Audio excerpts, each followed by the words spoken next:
Speakers of Heidland is made possible by our generous patrons. Special thanks to our supreme and master speakers, Omeji Cat Comet, Erisu Yamakawa, Alex Franco AV, Winebow Brood, Aurora White, Psyche, Azuta Starbreeze, Cletus Oreo, Lily Black, Bob CC, Mictor Rabentau, Anathus Moonscar, Pamela Isley, Elenril Maximus, Codrith Novelist, Mira, Celestau Notrell, Lazy Boy, Luke Osborne, Tex, Kai Lin, Arthur Law, Biridan Derard, Sypup, Spencer Christmas, Celine DeLune, Edwin, Wibs the Wolf, Severa, Circa Barrakiel, Ventos Tia, Ryark Corbear, Leighton the House, Tony, Arcadia Lunashine, Framboise Zakaro, Bergie, Fudge, Sephiel, Cafe, Gregorium Cartus, Eros, Uana Nitsa, Tyler Curly Fries, Chibi Duo, Jay Zadama, Rurik X3, Rivicus, Nightwing's Butt, and Whoosh. Get early access to audio and video versions of the show, including the post-show, by supporting us at patreon.com/SpeakersXIV. Thank you.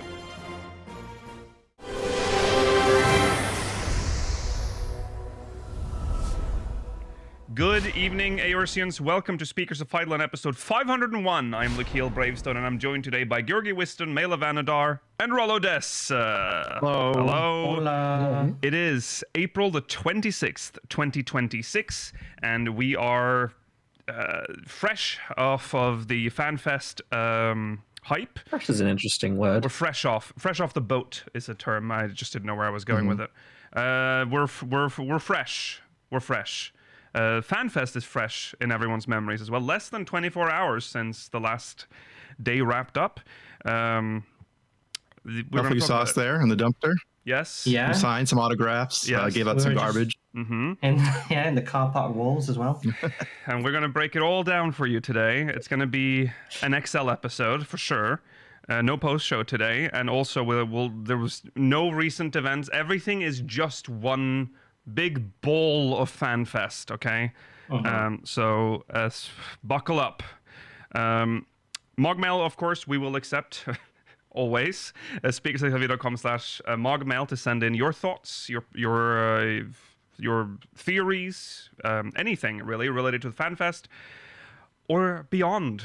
8.0 in general, as usual. speakersxIV.com/mogmail. Since there is no post show, patrons, reminder that you can still send in questions from the syndicate. They will be read whenever there is a post show next. I have a feeling it might not happen next week either because of the fact that we're going to review 7.5 as well. But maybe after that is when things will calm back down again. Just as a reminder, we won't be talking about the 7.5 patch notes today either. No, because there's no room for it. So there's no time. We don't have time. So sorry about that. So that means you're probably They're on the lodestone if you want to look. They're on the lodestone. We will cover them with the preliminary ones. Yes, we'll see. Yeah, we still. Yeah, it's not in this show. So sorry. Okay, that's all. I think we can just jump into it. There's, like I said, there's no recent events. Well, like I said, there's no recent events. There also, like I said, no mock mail. Like I said, sorry, it's like a. You didn't even say that yet. It's like an illness now. It is an illness. It doesn't matter. Moving on then to the main story, the Final Fantasy Fan Festival in North America, Anaheim, California. Do you think they picked Anaheim because of where this expansion is set? It makes even more sense than before. On the Heim. The Norse link. It made sense. See? We were well ahead on that one. We were black and white moment. There's a couple of black and white moments here today. Oh, yeah.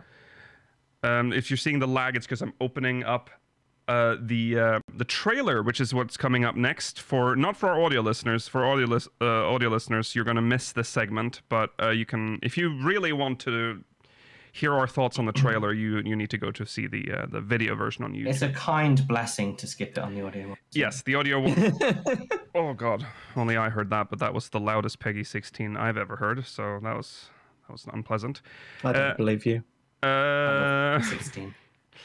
Okay, there we go. Okay, we're all set. All right. So the FanFest started with the trailer, which we will look at right now. Not much to say actually, because nothing else really happened before the trailer. The trailer is what kicked everything off. Yeah. So I think we'll just get into it. There was a slightly stressful countdown when they realized, oh shit, there's not enough time in 60 seconds to show off all the scions. So quickly, bam them all. They spent like 1 second for every scion. Yeah. Well, it was 10 seconds for the first 3, and then it was like, nah, hurry up. Yeah. Peggy 16. No. Yeah, perfect. Yeah, okay. Okay, Immediately starts off with like a very strong feeling of sort of a mixture of Shadowbringers and Endwalker trailers in that slow guitar. It feels very reminiscent of those. Now, before we continue, again, you should have watched this trailer before, so we're going to pause a lot. And second, when this was shown at the opening, this is the one complaint I have for the whole live stream segment, is the audio was absolutely atrocious. And dog shit at the moment. They messed They up. didn't even zoom the in reveal. full screen for a little while. Yes. What were they thinking? For this whole first section of the trailer, it was all from the audience perspective. So there was like this like screen effect, obviously. So and also the audio had a filter, a noise canceling filter that's obviously meant to be on the mics on stage, but was somehow put on the. I guess they all ran through the same channel, so it all had the same effect on. So it muffled everything. So we couldn't really hear the music. And even in this trailer, it's done correctly here, but the voices are like so close to the music and the mix that it's very important that you have the audio clean. That was not the case for the live stream, so that was kind of a bummer. I don't think they were afraid Yoshi-P got booed. I think that was a very loud convention hall. Like it's a big room and a lot of acoustics. It would be bad for the stream. Yeah, it seemed to be the biggest NA convention so far from what we could see at the venue. Like, massive. I turned the camera to pan around to the audience. It was huge, massive. Yeah, it went back a lot of rows. Yeah.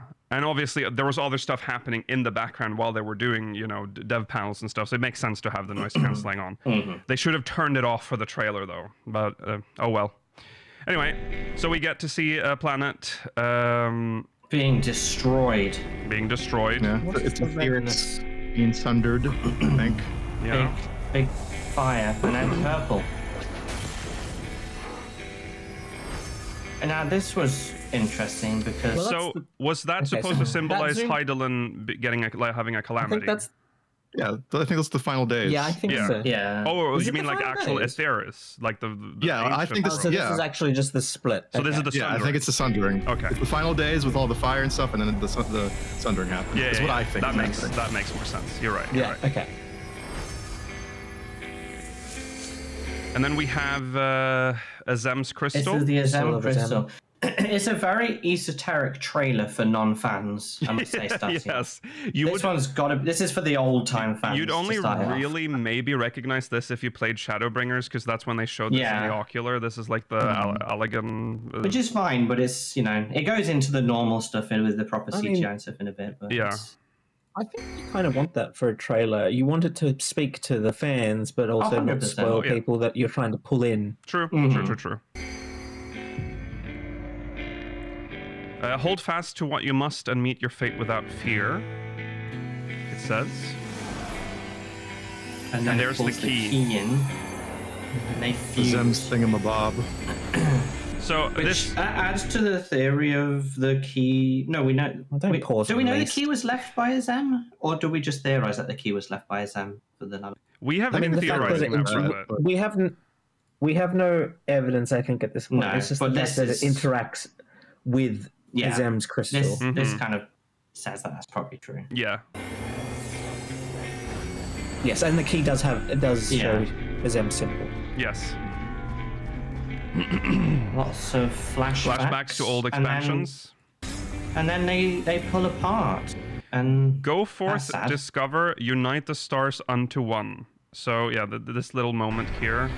So this is a teaser. So all the clips are really short. So like we don't really get to see a lot of the details, but this is what we get. They seem to actually not go apart, to come together towards the they source. pull apart and then they're merging back into it. Now that's scary. Yeah. So it's bad when lore itself does it. But But it's good when we do it. Were Exactly. the Asians right all along? Was it like Well, that's imagine. Can you That was imagine? a load-bearing god you killed, by yeah, yeah. Go forth, discover, unite the stars unto one. They'll be rolling their eyes in the ethereal sea. Yeah, I fucking told you so. Could have been sorted out in Realm Reborn. You could have just sat back while we did all the shit, right? We were working Yeah. on it. Let none bar your path. Yeah. So yeah, they fuse into one, and then it cuts to black, which is kind of spooky. One more time. It's my favorite story. So there's Better this. than me by now. But if you insist. There's this little. You can see, if you pause Yeah. there, you can see that woman on the right is a Makoto. She has a tail. Oh yeah, she has a She's tail. a Makoto. Yeah. An old Mikoto. And then there's a little man. Zayla Aura child. A raw child there. In When a you see her face, That's very she looks- presumptuous. Very presumptuous, Mailer. They might not be Zayla No. on the 4th. Well, no, true, but they're Zayla from our perspective. Man, she must be almost as old as Flamin or something. the Well, that's the thing. If this is, I just find them interesting because, I mean, there's like Matoya vibes from them. But what if this is like, I don't know, Y'shtola in some way, like a reflection Yeah. of her or something? Purple Y'shtola, yeah. Yeah. I don't think it's Y'shtola, but like it is weird that we never see this woman's face because it There's suggests definitely a that we reveal might know from it. who it is. but yeah, and also from what you can see just in the surroundings already, it's very clear that this is very like Norse inspired with the like weird thing up There's some here wood and paneling. the pelts on the I mean, she's lying on a pelt bed And with this- like sheepskin around the her. dragon the, heads on the bed. The tapestry, it's very Yeah. reminiscent of. They have like a special name for it. I don't know what it is, Lukiel, but there's like a special type of Viking Nordic tapestry style. Yeah, or something. I'm sure. I don't know the names, And but they have the Skyrim oil lamp. well, yeah, that's Classic. how they did oil lamps back then, I guess. Tell me about I mean, it's Stresses me it's out. very basic. It's just oil and a wick. I know. It's very Isn't it interesting. stressful? I feel like I would be does- very it is stressed by stressful. that. Yeah, Because what if the wick just burns down the whole thing? I don't want to That's go to something sleep scary. with that on. You Okay. know, No, It's a I real wouldn't go to this sleep is a with that. classic speakers discussion. Let's not derail. We'll talk about oil lamps. Tell me about the Always lamps with us. She's also wearing very like Norse, like old, Yes. almost like shaman, like lady. I don't know what they're And, like, called. the brooch. with the brooch, yeah. And there's the tapestry. And that's which this is very scary. This is very interesting because I mean I'm sure there's going to be an equivalent to like Yggdrasil, like Yggdrasil, yeah. the world tree. the world tree. Yeah. The tree here seems split into astral and umbral, Yes. which may be their way of showing their understanding of the elemental wheel. Mm-hmm. Yeah, it's not so. Yggdrasil obviously is the world tree in Norse mythology. Each branch holds a world on it in a similar way to how there are the 14 reflections. Yeah. But in this, it's clearly part of a landscape. There's trees in the background. This is like a and like real you say, tree. it's split between. Although I think There's the top half is, actually- like, frozen, but it's like there's- it's definitely. There's 14 branches too, I think, if I counted right. Oh my God! Are you 1, 2, 3?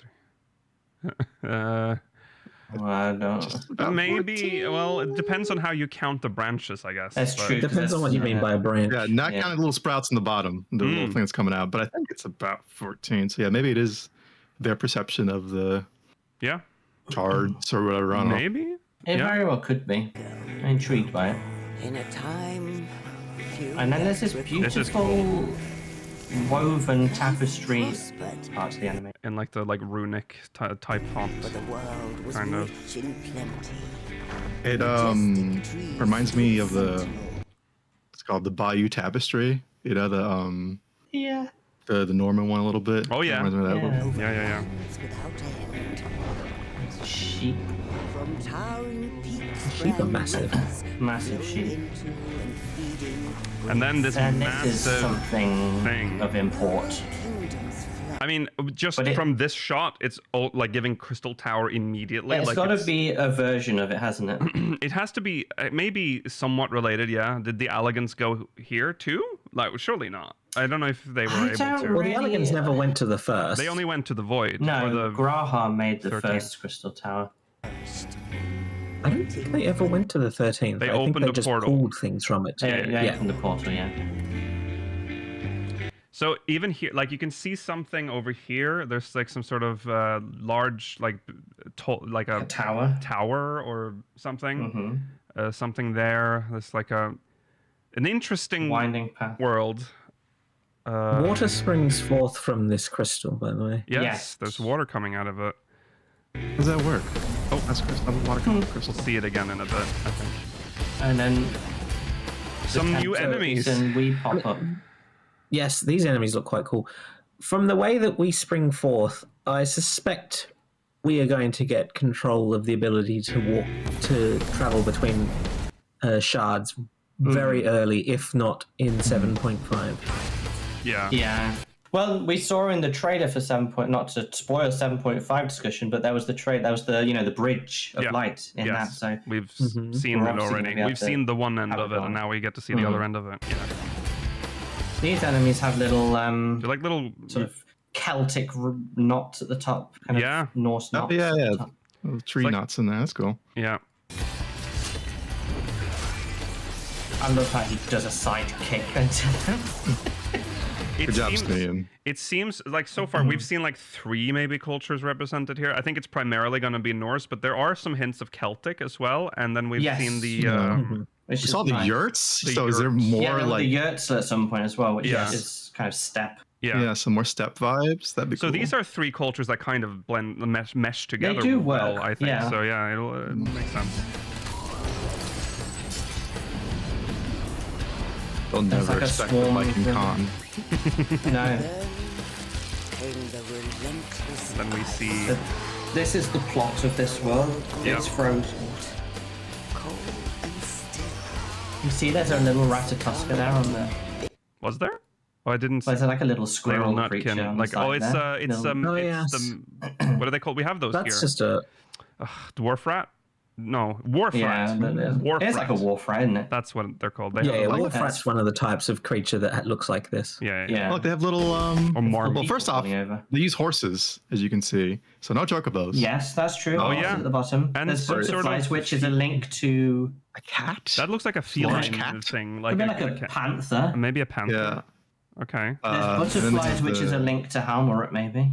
Yeah. And the and little insects. Gravestone things on the left. Yeah, they're like they're a little more Celtic than Norse. There's no runes. Maybe some of them are a bit runic, I suppose. They're a bit of a mix. This could be. I'm gonna assume there's some level of perspective in this tapestry, but I like the tiny people compared to the massive rat.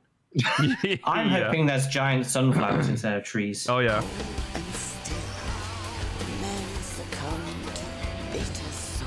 Okay, and then we see these. So these are kind of.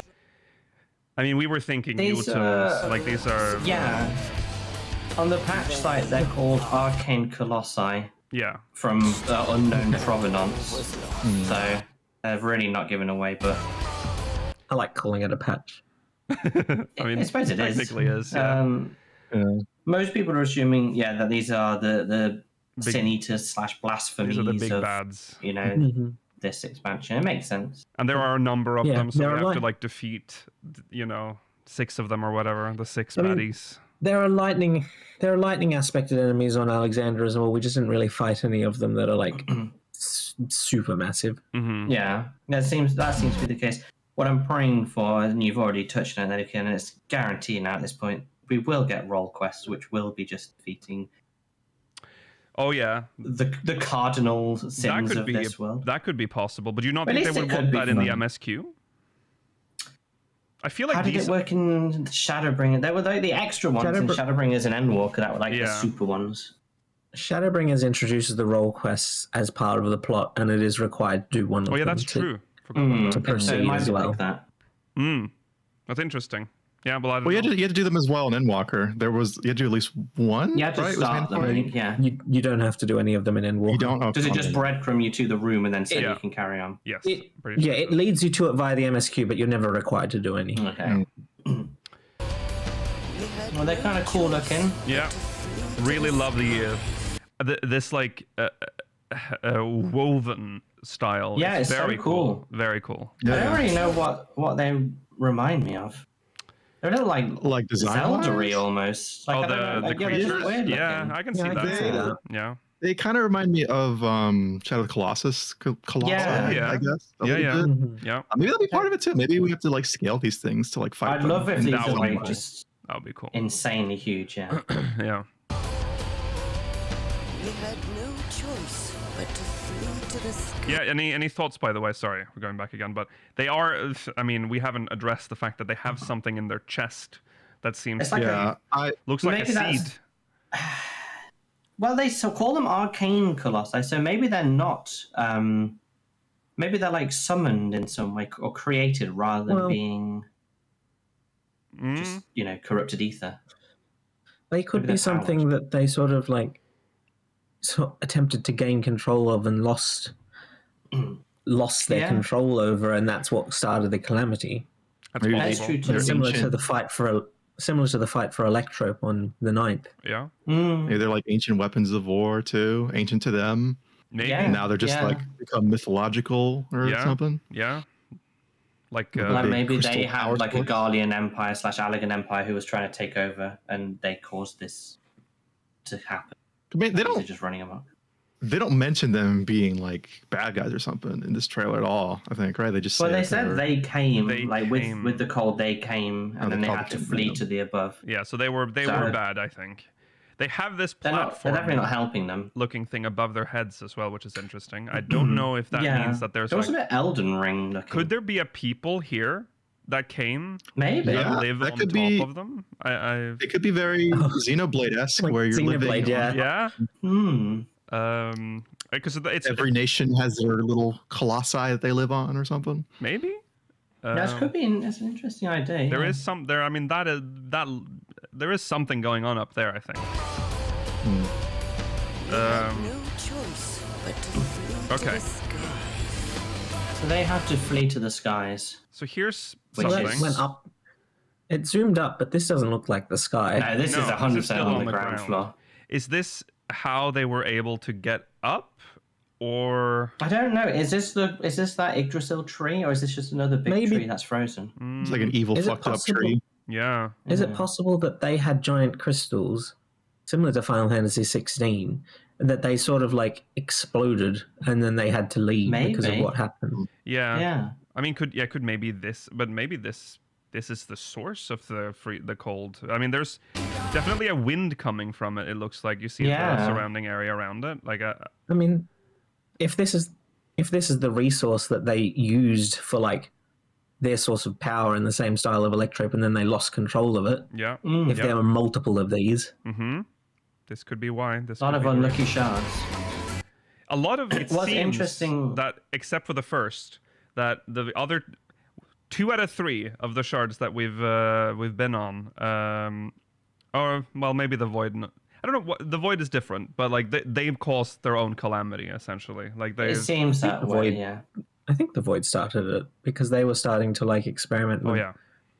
Yeah, with the stuff that they sort of started to lose control over. I can't exactly remember right. Yeah. how it happened. Yeah. Obviously, all the ones that lost control and are dead now were still Ascian. What's interesting about this one, though, this yes. person's praying, and in our world, when we had the ice calamity, that the prayer happened when we went to the caves, and then magic came about. Oh right. It's interesting that they're praying. Just like okay, I see. Yeah, I was thinking. I mean, this is giving. It's giving the A Realm Reborn trailer when we're playing. Also, to it as well. 100%. Yeah. Yes. Okay, I think this lady.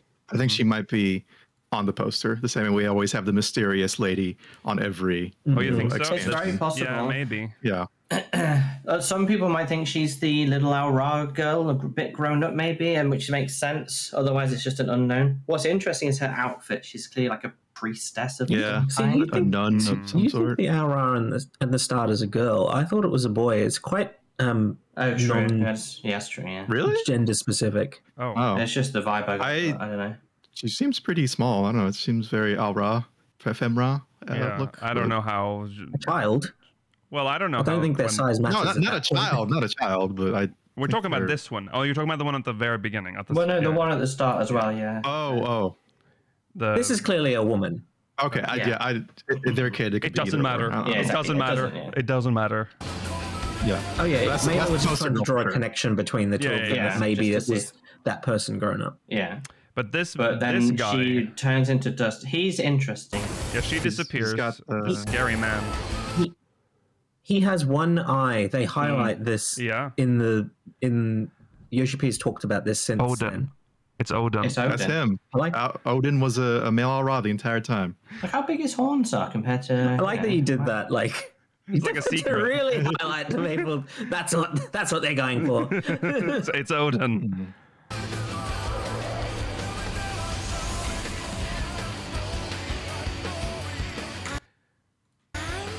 Yeah, that's not the same. That's not the same. No, they do have different horns. Yeah, Yeah. it's a different horn style. Yeah. Okay. What about Odin's horns though? Are they similar? Oh, that's a good. Well, I mean, I feel like a lot would have happened for him to end up looking like this at some point, but So in a rough line. I don't know. Their horns develop shortly over time. I think I get a cool, unique model in game. Yeah. They're like ram's horns. Do you think it's the way that this story is being told? They're talking about it like it's happened already. Yeah. That's true. Which means Quite that a they long can't be time ago. They can't be talking about us, despite the fact that they say the Traveler and then they call it the Far Wanderer, I think. Well, So yeah. is it is it She's possible saying that it they're happened talking in about a time like before anyone. Like people are forgetting about it now. So long ago, very few people. Yeah, remember is this possibly either the original Azem or a former shard of Azem that they're talking about? It's very possible. That is. Yeah, I think they might be going. I think they're going all in on Shadowbringers too. Yes. I think they're doing the same thing with in Shadowbringers, where they had the book that was recounting what was happening in like the original supposed chart or whatever, or the alternate timeline. So I think maybe they're kind of doing a similar thing there, where this is someone in the future of this expansion after we're done, and this is them recounting everything. This Like is that's like how the narrative is going to be told. Yeah. What book are you talking about in Shadowbringers? There's you know, when they talk about like the flashbacks to the original timeline or to the alternate timeline where the Black Rose is released, Yeah. and they have like yes. the book recount, like they're using that as like a framing for that part of the narrative. I think they're going to do that here. Maybe that's just Heaven. That's just Graha reading a copy of Heavenswood. was it? Didn't he have? I don't. I know what you mean, Rolo. I don't. Where this is after this story, actually, after the MSQ. She is recounting after we've finished the MSQ, like the expansion. Can I say, This is in the resolved world, whatever that means. if this is in the post MSQ, their world still seems like doo doo. That's Well, true. yeah. What? Because they're living in a cool ass Viking. They just live in a Viking house. house. What? That's just culture, dude. It's just culture. Oh, so that's what you'd like to live like this when there are other people that are living in like Solution 9. Go to the steppe and tell that to the steppe people there in the Azim steppe. I'm sure they'll love that. I mean, I'd rather live in this than Solution 9, but Yeah. I'd rather live in like a castle town or something. Yeah. I mean, Okay, so well, let's do this experiment. You go live in Mongolia, Mela, and I'll go live in what? I don't know, New York. What? City. We live there. People, what is People live this? there. People live there already. People live I'll there have a good already. time. All right. I love it. I Anyway, believe Mela would prefer to live there. anyway, the cold came. Oh yeah, it's like little bits of fabric. And then there's the moon. When they arrived. Yeah, she might not even be talking about this at all. There's a chance this is all throwing us off. The one from the sky. Yeah. This could be the redirection part where they're like, actually, Yeah. the new trailer. You'll see what it is. When we do the MSQ, it'll make more sense, and then they show the next trailer, and it'll all just Though in those days, we knew them. and we get to see the poster boy for the poster job. Reaper. Just Reaper. Where is he? Yeah, that's Somewhere that- with a lot of wind.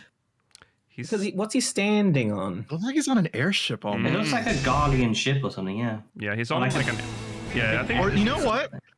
I think this isn't even going to be on whatever new world that we're. I think this might be in the void.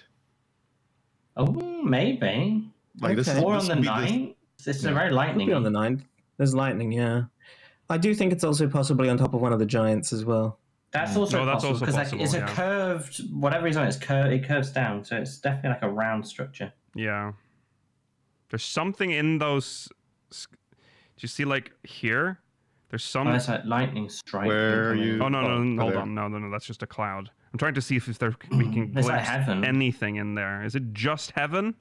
It's just heaven. It's I see a almost bit more heaven, of whatever they're West standing Virginia. on.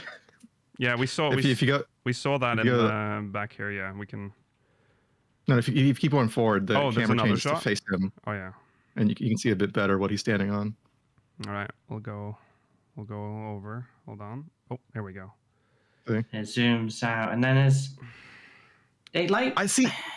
It makes me think it's possibly the void because it doesn't look like one of those weird statues that they have in the it's void very sometimes. possible. Like this It's looks like very the foot of a curvaceous, statue, isn't like it? a statue Yeah. with like a dress or something. Maybe. Yeah, I can see that. Or like this could be someone's domain, is what I'm thinking. It's very possible. It'd be a surprise to go there, though. could also be a very ornate Yes. airship with like a big statue on it. But I don't He's know. been how. very clear that we're going to It the looks 4th, and similar- that's like the main focus.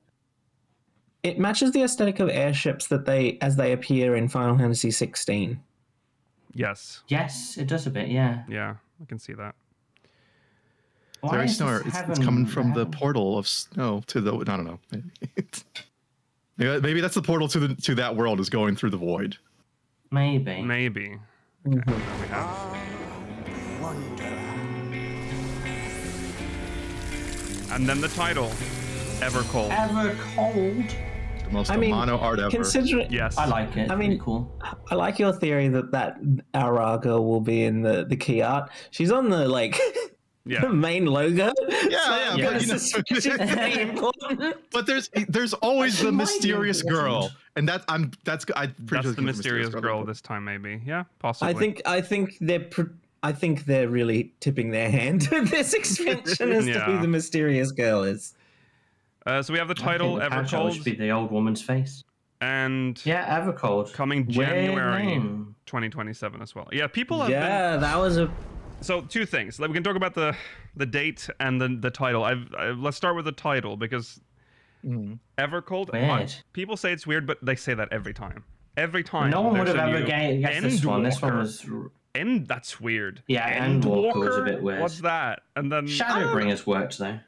as far as it's sounding like cool, I don't think it sounds as cool as some of the other ones. Like I agree with Roland. I Dawn agree, yeah. Trail, Endwalker, Shadowbringer. Like, I mean, of course, we could always say it's because we played it. It's associated with that. But I don't think even when Dawn Trail or Endwalker was coming out, I was like, oh, that title's kind of weird. I think this might be one of the weaker names. Dawn maybe. Trail was also weird Yeah. sounding. I mean, we had that. But there was remember like a having fresh this argument in the start. man. It was No. a fresh start. Yeah, it was I like, thought oh, it's Dawn the new Trail was a Dawn clear- Trail. Yeah. I guess so. I definitely is the weirdest one. I do agree with that. It's an unusual one. Maybe It's it cool, sounds though, better in but- Japanese because I told the Japanese name. I forgot what it was, but maybe it just sounds better there. I have no problem. For once, I don't have a problem with this. I don't find this a weird title. It's about the cold. It's a cold. Is it, well, yeah, and it's a lot of cold. Yeah, it's I don't know. I don't mind the title, but the release date. Oh, I have no problem with it. I just think it's No. the least cool. Yeah. That's Ironically. ironic. Yeah. Yeah. The release date is January 2027. That's everything's the lightning. latest it could be. That is the latest it could That's be. exactly when it was destined to be. That is when predictions would have landed normally. So it's not. January 28th or something was when it based on the same timeline. Yes. So the data lines up here. 26th, sorry. Yes. So if it is then that's perfect timing. Mm-hmm. That was the latest it could be based on predictions following patch cycles and such. Mm-hmm. But Mm-hmm. there were people that were worried because of the fact that the fan fests were later in this cycle than they have been in the past. Yeah. It's a pretty Yeah. short gap between Japan and release.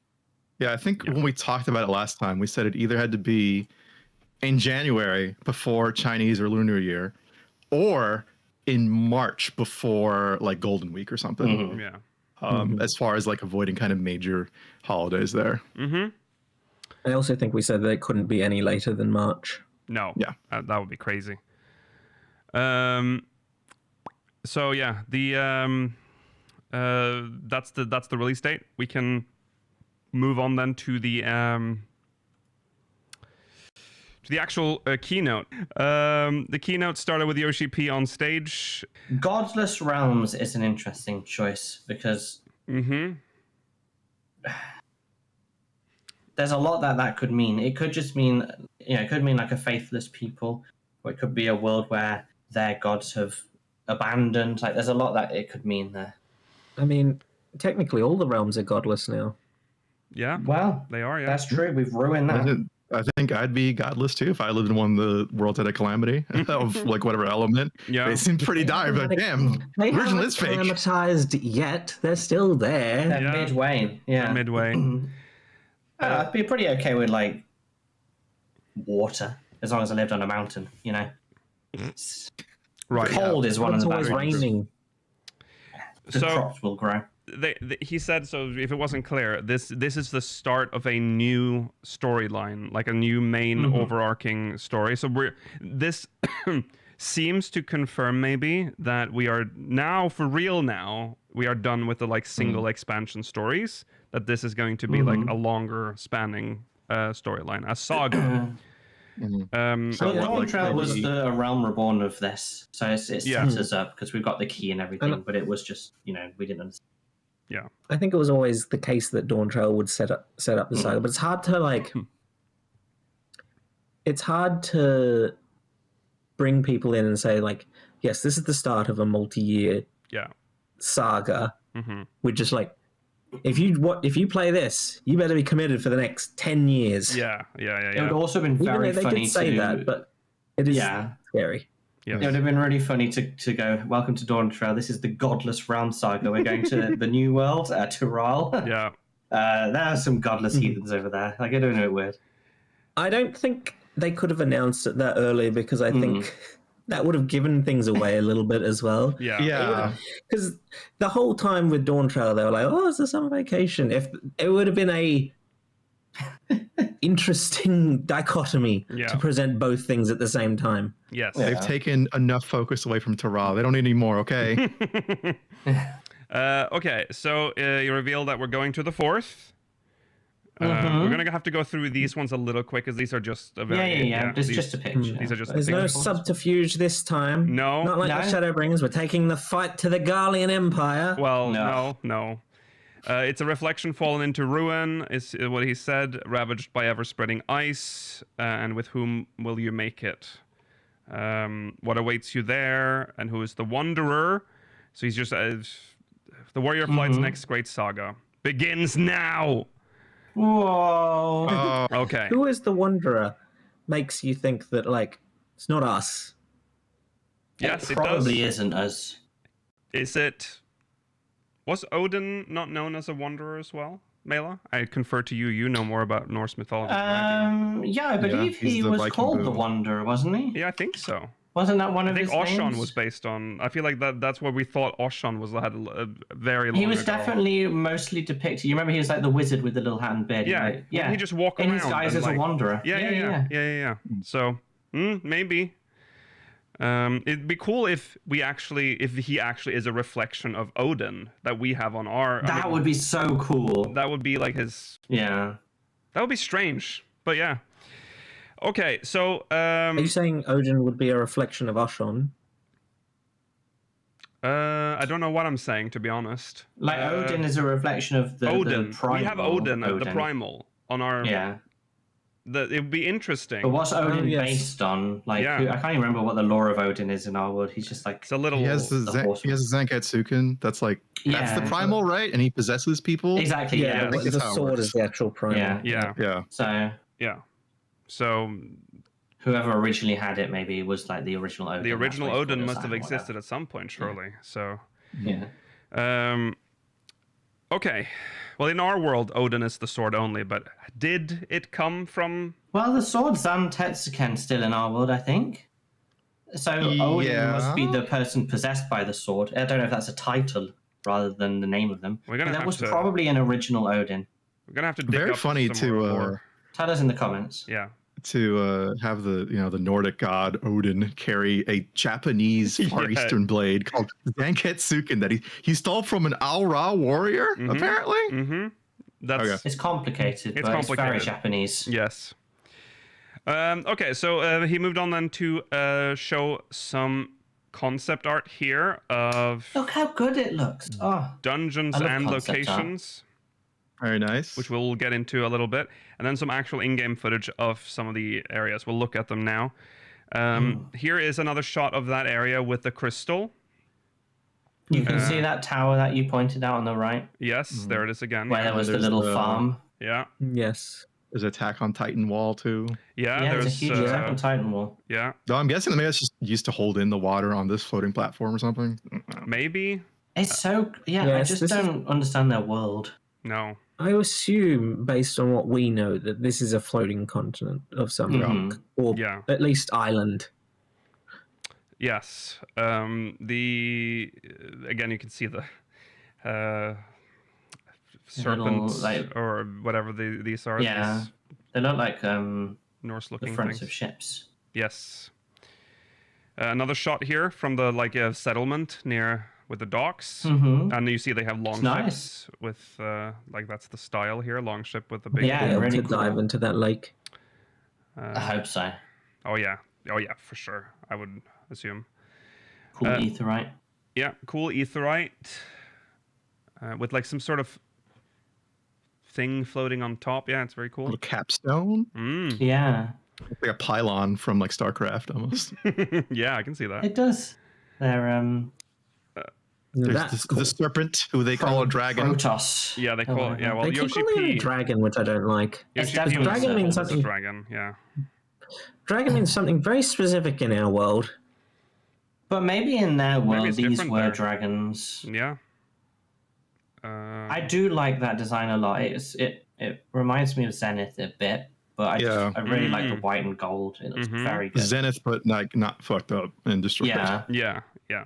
I really like this. So- It's so a cool far- feature piece. Looks mostly like Norse, I think. We're still in the Norse territory here. But then we have this. Oh fuck Yes. yeah! This is distinctly not Norse. This I is. love me some fucking yurts, man. I don't think we have. There's no. The only way this could be Norse is if this was some sort of maybe like a war camp or something, and these weren't full. These are just temporary lodging. I like their It's Yeah. definitely yurtish. I like their tables and chairs on the top of that platform. Nice and exposed to the elements. Yeah. Maybe it's nice weather up here in the clouds. Yeah. I can't. think. I'll appreciate the break from the Viking stuff because I don't want to spoil the fun, but I'm not a big Viking guy. I think Tired. Oh my lord. Oh my. they're overplayed like Rome stuff too. I kind of like both. Well, you can enjoy your These, yurt. Stay in the yurt, yeah. bitch. You I'm a can live yurt in your boy. yurt.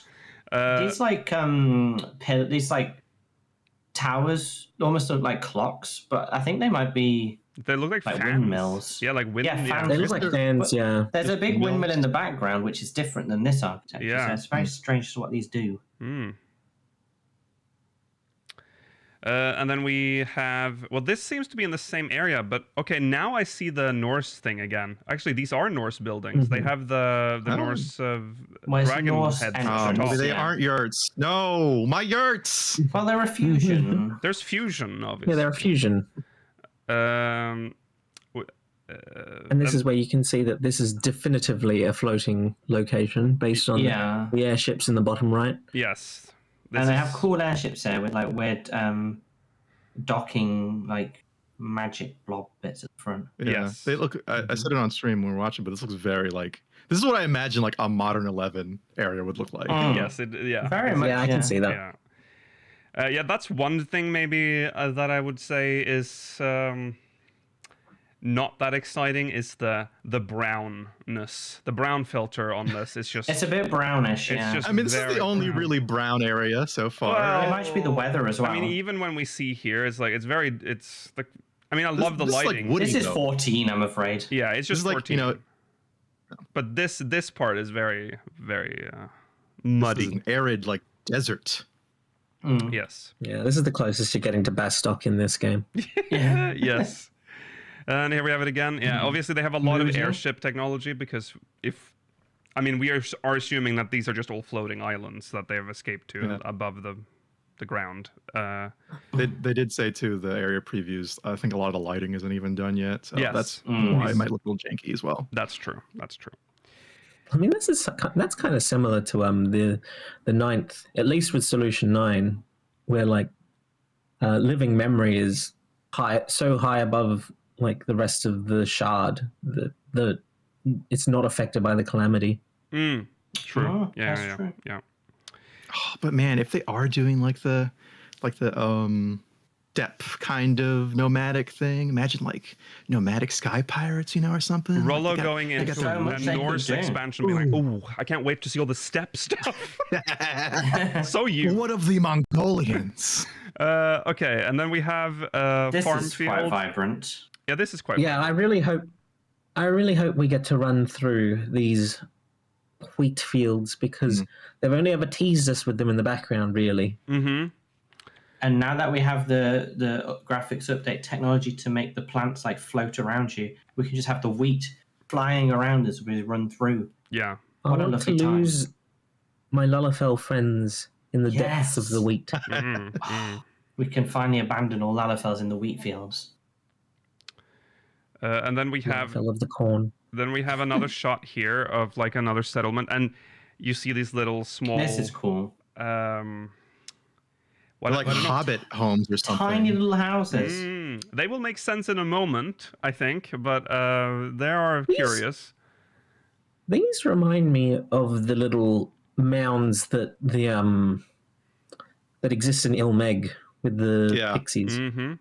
That's true. Yeah, it looks very nice. Again, we see like a farm in here, some sort of canal. Yeah, I mean, they're prospering. They seem to be doing all right for themselves now that they've jumped up. Yeah. Lots of knots and Celtic knots and circles everywhere. Yeah. This one too, even. This Like one's the little super anchors. oppressive looking though. This This is is like like a- the dwarven mountain home or something. Yeah. This is giving me like Diablo or sort of like Dark Souls vibes in terms very of much the so. lighting and the aesthetic. This town or zone will be called Muspelheim for sure. They'll all be Heims. Oh. I wonder if they will call They'll all them. be different Heims, yeah. This is the blight town of this game. It's going to be the poison swamp in 14. You'll get We like finally have a constant poison damage. swamp. Would they not only be Heims if they believe them to be realms? Like maybe they call like the source one of the like. Well, the source would aren't be those, Midgard, like- to be fair. Yeah, exactly. The source would be Midgard to them. They wouldn't name them after. I mean, they could choose to do that, but like, that's if they're going to reinterpret, I should say, Yeah. Yeah, what each like Muspelheim. they're and Japanese stuff devs, are. so they'll probably. I don't just- think it'll be. I can't imagine they're gonna. Are they gonna go that deep in the Norse path that they're gonna? Hope so. I don't know. Commit to the bit. I don't. Well, we have nothing to base it on because we have no mean, names yet. If the Wanderer was able to give them information about the idea of other shards, they might have assigned them Yeah. these types of elements. Yes. Fair. I guess. Yeah. All right. Kind here's- of rank to call the source Midgard from their point of view, though. Like they're like, oh, Like, well, they're we're on not the the real. lesser- We're they're not on the lesser Yeah, world. Yeah, well, maybe we're they just one of the were rubbish even- ones. Maybe the Wanderer even told them that. Yeah, you're not the God, prime. just ruined you're- everything. Yeah. By the way, your world's kind By the of way, rubbish and pointless. You're like a copy. You're lesser. You're a copy of a universe copy, is always- actually. Yeah. So. Yeah. You're a Heim. You're not Midgard. Midgard. Okay, this is. This place is cool. It's very a lot of people are saying Alexander, and it does give that vibe. Yeah, I can see that. Yeah, very cool. Almost like elvish, like looking. Yes, it is elvish. Yes. This one could be on top of Wandering Man, maybe. Mm-hmm. Very circular. This one feels like a main settlement. Yes. Yes, for sure. Yes. I think that one is the Crystarium of the expansion, and then there's another that looks a bit more oppressive. That's the Yulmore of the expansion. Mm-hmm. This is beautiful. This Yeah. This. is Yeah. the Lord of the Rings gate. It's giving Lord of the Rings. Yes. Oh, it's so beautiful.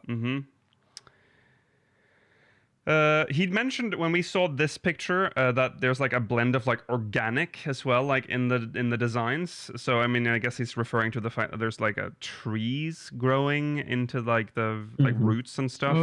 So that's interesting. Again, obviously we're in the sky. And then we have some concept art that shows off some other stuff. So this is one of the settlements. It's weird, isn't it? Because like this circle, which reminds me quite a lot of Elpis, how that was structured. Yes. But there's like a nice settlement there, beautiful lake, whatever. But the top left, where it fades out, is very industrial. They almost like smokestacks, and there's like a big wheel. Like it's very industrial. The big smokestack looking things appear like in several spots as well, and they're in the sky. So where are they? I'm very intrigued. But they appear to like maybe be coming from below. So also, this one feels more artificial because of how we see the edge of the island. Unless all of the islands are actually like this, and we just never see the edge of them. Is this on top of one of the? It's circular, doesn't it? Look it could circular. Be. Yeah, maybe. it very well could be. Like the halo of one of those things. Yeah, the big giants. Yeah. But there's no way they'd put a settlement on the. I mean, that means Why not? that implies we are not going to. Why not? If they're that big. Them. Yeah. Okay. You have to feed them. that implies maybe we don't have. We can't defeat one. We'll lose a zone. Oh, defeat them. Oh, okay, right, yeah. So I thought we have to feed them. Well, we can defeat. Maybe they're warring, and they're like, this is one of the only ones that they have on their side. Maybe that'd be interesting. They seem to be connected. There's a lot going on in this picture. We don't understand the context of any of this world, but it is interesting. Very cool. Here's another view of that. I don't know if we saw this building. Oh yeah, this might be the Alexander one. Yeah, that's what I was thinking. It's hard to tell, but it's very cool looking. Another view here. Nice. I'm very wary. Like every time this isn't circular, is it? Because every time I see a circle now, I think that one was a little more oval. This one's like this is just a subsection anyway. This one. Yes, with the canal. Very intricate. Very nice looking. Yeah. Yeah, it is. It's nice. nice. I wonder how you climb, because it looks like it has like gates like a canal to like allow you to progress through it. Yeah. I don't know how you get up the first part. No, I don't think you can get off that one. That's the tricky bit. I think locked in the fountain. I don't think you can go there. Okay, and then we have this place, this like dwarven looking. Yeah, place. this feels like a Dverga's. Yes. Yeah, this has got to be And it's very Mordor, very Midgard, very like fantasy Midgard. It's very cool. Yeah. Again, so I guess we're having maybe like industrialized bad guys or something versus maybe agrarian Vikings or something. I don't know. These may not be bad with guys. the Industrial Revolution. This might be like an important source of heat. I mean, there is a cold. Yeah, it's a cold plate. Yeah. So maybe this is a power city. Yeah. Have we ever had like a fully mechanical zone other than Azizlar?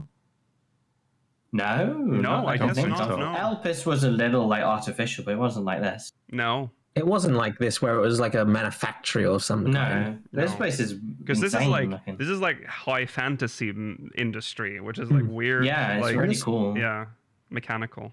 And this would be cool if it's like inhabited as well, because Azizlar was long since abandoned by the time we get there. Yeah.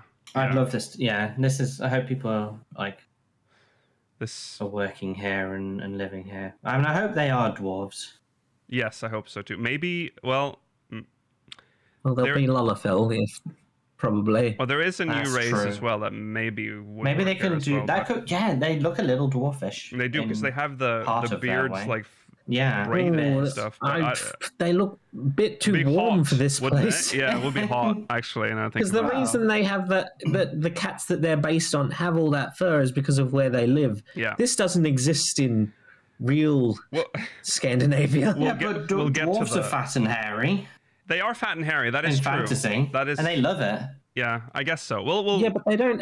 They're not fully covered in it. No, that's true. We'll get to it. There's a like a stave church. Very nice. / palace, Nordic castle Like a style. longhouse. It's like a longhouse, but I don't think I've ever seen. I've never seen a longhouse this elaborate. This looks like a blend between longhouse and stave church, I think, or like a castle. If the Vikings had like palace, like big palace castles, yes, it would look like this. It would have been this. But very detailed. They barely build houses, so. That's what is so interesting. Like I'm a kind of with Rollo. I mean, the what's it called? The game that everyone plays that has million ports.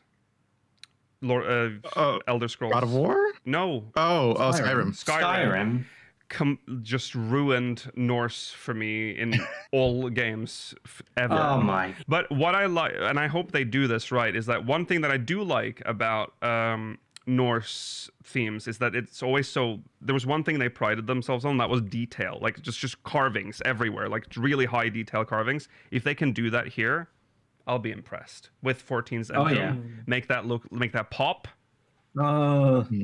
If we get chat's bringing this up, if we get this as a housing skin, we're going to have to change the FC house to this. Absolutely. Oh, into this. Oh, kind of like a Viking mead hall, I guess. Oh yeah. Yes. I guess that could be cool. Yeah, we'll see. This person has no pride in his ancestry. I'm over it. Come on, dude. I'm a little over it. I'd be annoyed by it too, honestly. If I was from there, I'd be like, I don't. It's everywhere. Care about it's everywhere. Wow. Here is the Palace of Snakes. The Palace of Snakes. This is insane. Look at it. It's very cool. Yeah. It's like the Twin Towers from Lord of the Rings. The two towers. The two towers.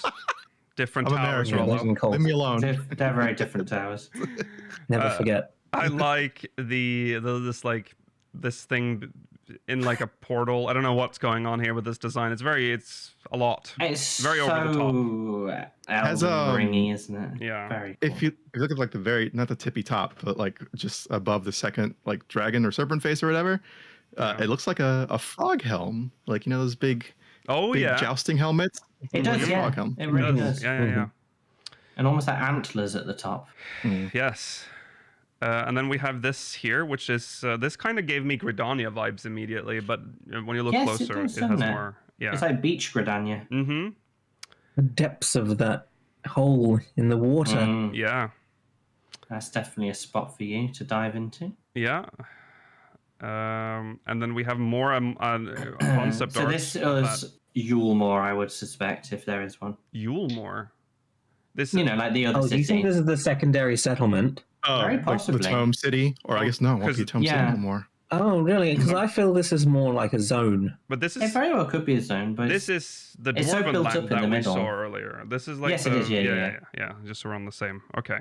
Because there's another shot of it here. I'm just thinking there's like... I feel like this is a big city, considering it got... It looks like one. Yeah. It could be like... God, what is that zone called in Walker? Razathan, where it has like the exterior area and then the actual city, you know? Yeah. Maybe as well. Oh, so it could be Thavnir and Razathan. Okay. Oh, God, you're right. That's true, yeah. It does seem to have sectors, which is kind of interesting. It's very Midgar. It is. I mean, this shot as well is kind of... That looks just like Midgar. It's obviously a fantasy Midgar, which is very cool. That is. Look at that airship in the background, please. I know. Please have them at least if moving. If that ship does not move, I'm out. And for that reason, I'm out. It's riot. Fly in and out. It better. Okay, and then we have a shot of the in-game model of the Arcane Giants. Hey, is this not concept art? No, this... Oh, maybe this is... Oh, no, sorry, this is concept art, actually. Yeah, sorry. Yeah, this is concept art. Yeah. But they're weird looking. They are weird looking. They have a big platform above them. Mm-hmm. They really do look more like construct. But you see... With the core. When you... the ice core. When you look at this thing in the middle, there is something inside it. It's like a hollow. There's like there's like another item, like another thing inside. Wonder what it is. Also has like a lot of tentacles, like very Cthulhu-esque. Yes. Only at the head though. You see how it's kind of like the head part is like gray, kind of leaking towards the bottom. Yeah. It's like maybe something's taken over it that's made it evil. Yeah. Maybe these used to be the dragon serpents that they liked, and they got corrupted. These. Yeah, it could be some void scent of some sort. Yeah, maybe. Possible.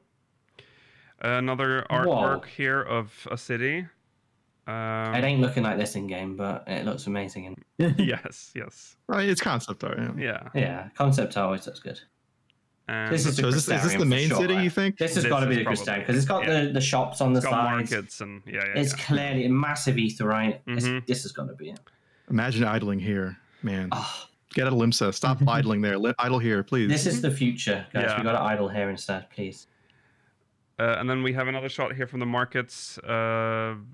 Now ahead here. That little thing in the right there. We should, before we go there, like you see Yeah. this is this not the opening to that like that The we big saw? gate. Is this not the big antler deer twin towers. yeah, that we said looked like Lord of the England Rings. Tower. I think that's Yeah, that's it's the Lord of the Rings gate. I That's think, the Lord of the yeah. Rings gate over there. So you walk there to get there. Yeah. That little stand on the right there for sure. There'll be someone in there called, Rothgolder or something. Rothgolder. And that'll be the Tombstone Merchant for sure. Mm-hmm. Yeah, chat brings us. I was thinking the exact same thing. This fucking 1.0 gear wearing person in the middle. Well, You don't know about that I- hemp and drip. I am sorry to say, if this is the Norse expansion, you're gonna get a lot of that shit. You're gonna get a lot of hempen gear, probably. I mean, that is the Maybe- that's the We can finally get an upgrade to the hempen underwear for Yeah. every race, guys. Yes. To get a second set. Maybe there will be smaller hover as a food item you make in this oh, expansion. the I highest haven't even quality considered raid gear. that. Imagine that being the raid food. Lutefisk. We're gonna get all the Lutefisk, yeah. classics. Well, they can't call them Swedish meatballs, so they're just gonna be No. meatballs I and hope- gravy. I hope lutefisk is like raid relevant food. The highest quality crafting gear No, will be. I can't live in this world. I can't play this game anymore now. I'm not going. No, Just popping a lutefisk. I'm popping a lutefisk right now. Oh, that's freaky. Okay, well, that's the future.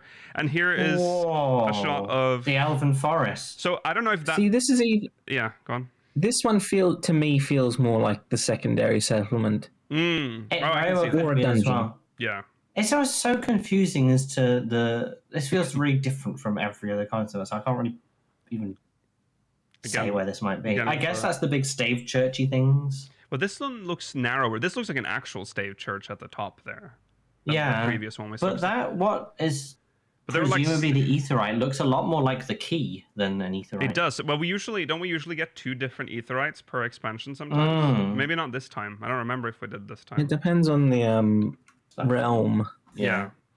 So we have this is very like this looks like posh Beautiful. town in terms of the buildings. Maybe Very it's just the new housing district. This gives me more like I'll be there. yeah. Alfheimer. Oh, you Sure. got the Like for the evil elves, the the elves. disgusting like bug elves. Yeah. yeah, the bug elves. And another shot of presumably the same Barrack city, I Crossing. think. Yeah, I think Much so. That's Airier that's and brighter though. Or just somewhere close to it. Oh yeah, yeah, maybe. This is nice. Very nice. And then, of course, the reveal of the new race. You look at that outfit. Does that not strike you as a crafter / blacksmith? Yeah, kind of. Oh see yeah, I that. see that. And they have the beard. They're dwarves. These are the cat dwarves. We got I love dwarf them. cats. Oh, That is very cute. and they Thank look God like they're not Lalafels again. I really didn't like Lalafell dwarves. No. It's nice to have these. Yeah, they kind of look I like just Maine don't want Coons, them- the Norwegian Yeah. forest cats just- or whatever. yeah. I'm assuming they're based. I just on don't want them working in the hot places. It seems cruel. Maybe they'll They be yearn for it, sweating you're away and they'll be like, oh god, and they're meowing all the time because they're like, oh god, it's so warm. Yeah, they are probably based on like Norwegian forest cats or something. Yeah, because they have the. And then the version of Geralt here will be a shaved cat. Yeah. Ugh. I don't Oh want to see a balding cat. That makes me sad. no. That'd just be shit. Oh, have you ever wondered what like a Norwegian forest cat would look like Kyo, in the style of a sphinx? No, I don't want to see that. I don't want to see So that. disgusting. And this is how they live. And if you look at the buildings now, actually, where they live, they do they're like the bulbous shape, and you kind of see that bulbous shape in that fiery realm that we saw earlier, the Midgar-looking realm. That's true. Oh god, I have to go back so far. Or maybe not. Yeah. Well, maybe they're kilns. I guess they are bulbous in nature. Not much housing here. Not many buildings really to see here. No. No, not really. Okay. Well, anyways, that's where they live. They live in these things. Very cute, and they have hobbit But doors. never ignore the top left little. Oh yeah, doodles. Chilling. the little guys. So chilling. Yeah. Okay, now so that's that's everything from the main story perspective and stuff. The rest or more will be shown in Berlin and Tokyo. Remember, there are 2 fan fests left, and we haven't even started on the big thing yet. That was just the top of the iceberg. Yeah, I saw people complaining about it. It's like, man, all the good stuff's gonna be at Berlin. I'm like, is this like your first fan fest or something? Yeah. This is like a really meaty This is NA What fan do you fest. mean? Yeah. Yeah. Like, And what? you're probably about to learn a whole lot more in like 3 days. Yes. Yeah. Dawn Trail's like first fan fest was the equivalent of a live letter compared to this. Yes. And that's the case for that has been the case for almost every fan fest, is that the first one is they can't say much because we haven't, they need to space it out a little. This time, a lot. So we start with a huge change that is coming to 14. So he talked about, well, he did. It was like we were in a shareholder meeting actually at the start of this, where he just threw out buzzwords and corporate speak, and just never got to the actual point. So I have cut essentially almost all of that out. So don't worry about that. But he did mention that the game is getting old. 13 years now, and we need to fighting off fatigue is a problem in 14, because we have, as you can see on screen, an issue with especially one system, the tombstone system. Some people have run 5 expert roulettes every single week for 13 years. Yes. Mm-hmm. The system has never changed in any meaningful way. And when they increase the cap at the end, Mailer, they have to do more than 5. Oh my god! They increase the cap to 900. So the current, obviously, the current system is you have to do your dailies essentially to get enough tombstones for the week. That's how it goes.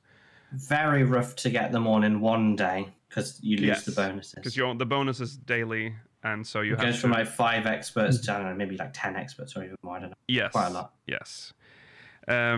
Well, we need to find a way to fix that, to replace it with a system that will still.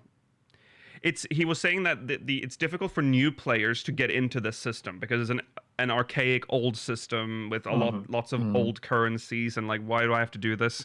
So obviously it makes sense to change this. So now, if you have not watched the live letter, and the FanFest, the keynote, and this is the first time you hear this, don't worry, don't panic when I show you the next screen. Oh, you're gonna be it certainly is shocking when you first see it. But remember that the UI and everything that you're seeing in the next slide is subject to change, and in fact, he said it will. Yeah, this is a mock-up. This is not real, and it will change. Is what he essentially said. So. Here it is. This is the new system. It is a week-based system, is what he called it. It's seasons. He mentions battle pass, but he mentions all the buzzwords that make people scared and apprehensive. But what it actually means is that you have a lot more variety in what you do on a daily to weekly basis. Yeah. I have to say, you say it makes people scared. There is a very specific type of person that would hear that and get very excited. Oh, yeah. That's true. That's not us, though. But that's not us. It's us in our boomer castle that like hear these things and like, no, keep it away. I hate to break it to you, but That's a lot of boomers in this community. Oh, The yeah. initial Yeah, I reaction when this screen was shown was almost immediately negative until he started talking. So Yeah, I understand why it liked took it. time to explain this. Yes, yes. Because you know how a little illiterate we are in this community. Yes. Because at first you'll look at this and it's like, oh my god, it's like a free-to-play mobile game. Like this is like The UI looks bad. disaster. Yeah, But I we've think the talked UI is about bad. having a PvE battle pass type thing like the PvP one for a long time, and I think it's a good idea. Yes. I've always thought this kind of system is fine if it's not paid. Exactly. Yeah. Yes. The paid track is just that's what makes a battle pass bad. Yes. For the most part. A little bit of the FOMO as well, but I guess that's just kind of how things are. Yes. But as you can, he'll explain later, but these seasons are very long. Yes, they are very long. That's the thing. It depends on the time to finish. So, in games that do have paid battle passes, if I complete the whole thing, I'll usually then pay for it because, like, well, I'll just get extra rewards. But if I find that after like 3 weeks of playing, I'm barely 10% through, I'll probably just uninstall the game. I hate that sort of thing. Yeah. It has to be quick enough to finish well in advance of the end of the season. Yeah. Yes. So basically, look at it like instead of doing tomes, you're getting points for doing. We'll get into it actually. I'll show you here. There's a set of standard missions per season weekly. Weekly. Yeah. Yes, That you and some do- of them are repeatable and some of them are one-off. Yes. So you do, for instance, here on the list it says complete a main scenario quest and you get 500. I'm assuming that that's obviously at the start of the season, which we'll get to in a moment. But seasons start with a patch, but not every patch. We'll get to it. But anyways, you do that, you get 500 points. He did not specifically show how roulettes work here, but it's obvious if you think it's just going to be, instead of tomes, you get points. And there will probably be a daily bonus like there usually is. And you probably will still get poetics because there's too many systems that are tied to poetics that We don't know, I would be but shocked if they. yeah. I agree. It would require so much work to untangle every single thing That that is tied to argument, poetics. Georgi, is dying very quickly because there's a lot in this FanFest that I never thought would be possible. Like this. Yeah. Honestly, And didn't think this was possible either. they got the money and the staff now. Anything, it can happen. At this Unlimited point. money. Somehow they woke the fuck up and was like, we need to pour money into this game, which we'll get back to later. But yeah. So yeah, I think this is a good change. They're going to talk more about this in Tokyo, but it's That's a while away. yeah, It's a while away, It's yeah. pretty big. I think they just wanted to get some feedback so they can tune it over the year. Sorry, this is specifically about the eye level stuff. We'll actually talk more about it. We're not done with this part yet, but they'll talk about how to raise eye level because this obviously brings up questions about how do I build up my eye level when there's no tomes anymore. Well, we'll talk about that after October. In November, we'll talk about it. So here's the seasons. So you understand what that means, but when do the seasons start? He shows here. One season is 2 patches. So patch 7.0 and patch 7.1 would be one season, and then they would change season in patch 7.2. There is no This is the more part- like catch up patches, as they're called, I guess. So that's cool. No, this is the part where Koji Fox had to explain what even and odd meant to the audience. So they're really making assumptions about their player base. Yeah. I think that's what they call it internally, like even and odd. I think just we just say catch up in like progression patches or whatever. Yeah. So not very scary. It's literally just making the system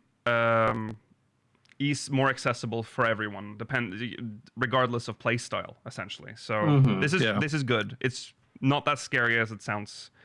Yeah, this is great, especially for people who don't have a lot of playtime, or when they do have a lot of playtime, but they have playtime that's like not consistent. Because I feel like I know a lot of people who, and I do sometimes too, where especially in the catch-up patches, where I'm like, oh, I can only play on the weekends, and then like on the weekend, I'll do a lot of stuff, like 8 hours in a day, maybe 6, and then maybe on Sunday a little bit more too. But it sucks when you're like it's a progression patch, and like let's say you didn't cap out on your tomes, it's like, oh, fuck, why didn't cap last week? It's like, I don't want to work to cap this week because I'm catching up, and it's like, oh, fuck it. Yeah. Or something like, I don't have the time to log in every night and do like an expert roulette, but I do have a lot of time on the weekend, so I'd like to be able to do a lot more of it then than throughout the rest of the week. Yeah. If I have to. And also doing stuff that isn't just regular roulettes or hunt trains or whatever. Right. However you choose you get your tomes, you can. There was crafting ones. There was I think a gathering example on that list too. So it's a variety of content now. Yes. There's something, cool. there's something to do during queues. Yes. So you can do other things in queue and still be getting actual progression. Doing a towards gate. Exactly. Gate might be a part of progression now. Yes. That's wild to say. Yes. I mean, these are all Definitely. examples. This is all work in progress, of course. So Of course. it could change. Yes. But yeah. This also, I mean, we've talked many times about how to replace tomes because we have been tired of tomes for a while. Obviously, we played the game for a long time. But the challenge log is probably going away with this system. This is like a better challenge log, obviously. I mean, this. Although I was thinking about it yesterday. Challenge logs. I was thinking about that bit. It's like there's no XP in this system, so Yeah. No, there isn't. So the challenge log you- exists for different purposes. I guess Yeah, so. it gives you rewards for the like Eureka and that stuff too, like elemental experience and all that stuff. So I think that's gonna stay. Make as it like a- better then. Yeah. Integrated thing. properly in the game, please. Just Yeah, not. yeah. I hope they do that. But, anyways, so that is that. Oh, sorry, getting ahead of myself. Then he moved on to character-focused design, which is a big deal here. So you saw already in that mock-up that there's just a huge version of your character in the middle there. He said you could pose your character however you feel, and they'll do like whatever. I don't know if it implied. I hope it's not just a static image. I'm assuming your character moves in that screen. I would assume it's similar to the one that currently exists when you press the C button. That's what I hope. Except the vibe here is much more not gross, where you're just like your character against a gray scale background. Yeah. Man, Celia Flame. The many faces of Celia Flame. Yes, with Celia Flame's gone around. I forgot to update the name for each of these in the Photoshop file that they were using. They're showing here the different emotes and stuff that they're doing in there. You can, for whatever reason, change the background. I mean, it's absolutely cool, but it's just cute. Well, no, they said the background will match the location you're in. Oh, that's what it That's is. very exciting. That is. I want to see my Blorbo in different spots. Oh, Blorbo. We'll get back to the character stuff in a second, but we also have to talk about the armory system update that he. This is huge again. Which people sadly confuse with the glamour system, which is not the same thing. Yeah, not the same thing. This is not the armoire, which is no. Armory is similar to. It's what you get when you XP press bonus you get, and when you change gear and stuff. It's when you change gear. That's the armory system, being able to change your gear. So now, if you have a lot of other gear sets, which you do, you are now able to glamour or project the eye level of the highest level gear onto your lower level gear sets. Yeah. So not quite sure how that works yet, but. Yeah. Well, it seems like it's kind of. Let's say you have max eye level on your paladin or whatever, and on your white mage you've only got the alliance raid gear. It seems like it will just up it by 10 eye levels. It's it's just an eye level. Sort of artificially, just so you go up. It's unusual, but it's you've earned the top eye level, so you can have it on everything. That because as the current system is. You can really only progress your eye level in one job at a time. And if you need to change whatever your primary job is for whatever reason, like your Savage Pro group has just had to shift everyone around, then that's like another several weeks worth of just wasted time, essentially. Yes. So I'm assuming it'll scale the stats of the current gear to match the eye level. So you'll still have to like. If you have gear that only has, as a white mage, let's say I have one that has spell speed as a primary, but I want debt on it instead. I have to find a gear piece that has debt and then sync the eye level to get the debt stat up. I think so, right? yeah. Yeah. I think it's more so there's just a baseline of stats they're gonna have for the eye level, and then if you want to get like into the actual min maxing, you first have to get the gear, is what they said. So you can have essentially like invisible eye level gear on whatever your lower eye level job is, right? And then if you add gear to that, you can add the materia, and then you get whatever stats you want that way. It's what it sounds like. So it's a lesser system still. So you can't actually do hardcore raiding with that, because I would need. The materia is still separate for sure. They said that. Yeah, they said the materia was separate. For savage people, yeah. But with this system, I would have to add materia just to get the base levels, but like stats up. Because you're saying. Yeah, go on. The impression I got was the idea that like as gear currently works is like there will be gear that like some gear focuses on direct hit, some gear focuses on crit, some gear focuses on piety or whatever. The eye level raise will increase the primary stats the amount that they would be at that eye level. That's what I was thinking. That's how I mentioned it, yeah. Because you are using gear, like you will need to find gear that focuses on the right stats you want. That's what I said. Yeah, that's what I mean. Yeah, so it literally just converts the gear. So let's say I have eye level, well, let's go 600 chess piece. Yeah. It has the stats I want. It has the debt and everything. I sync it up to 790. All the stats now go up as if this was a eye level 790 gear. 100%. That's as simple how it as seems it to is. play. And you can still then add materia slots or materia into the gear. Yes. Yeah. I suspect this only applies to things at the same level. Also like you won't be able to like gear if you're like a level 96 white mage and you won't be able to like increase the stats up to your level 100 warrior. Right. For simplicity, I imagine they'll just make it for max levels only. Yes. But they might do it per level as well. But yeah. So I mean, and this addresses one of the biggest things with 14, where you have a variety of jobs, plenty of jobs. It is impossible to be a jack of all, or like even try stuff out. If you have to commit to a job for progression expansion, like Ergy said, if you want to do something else, for your A team will have to accommodate, or you'll be very behind.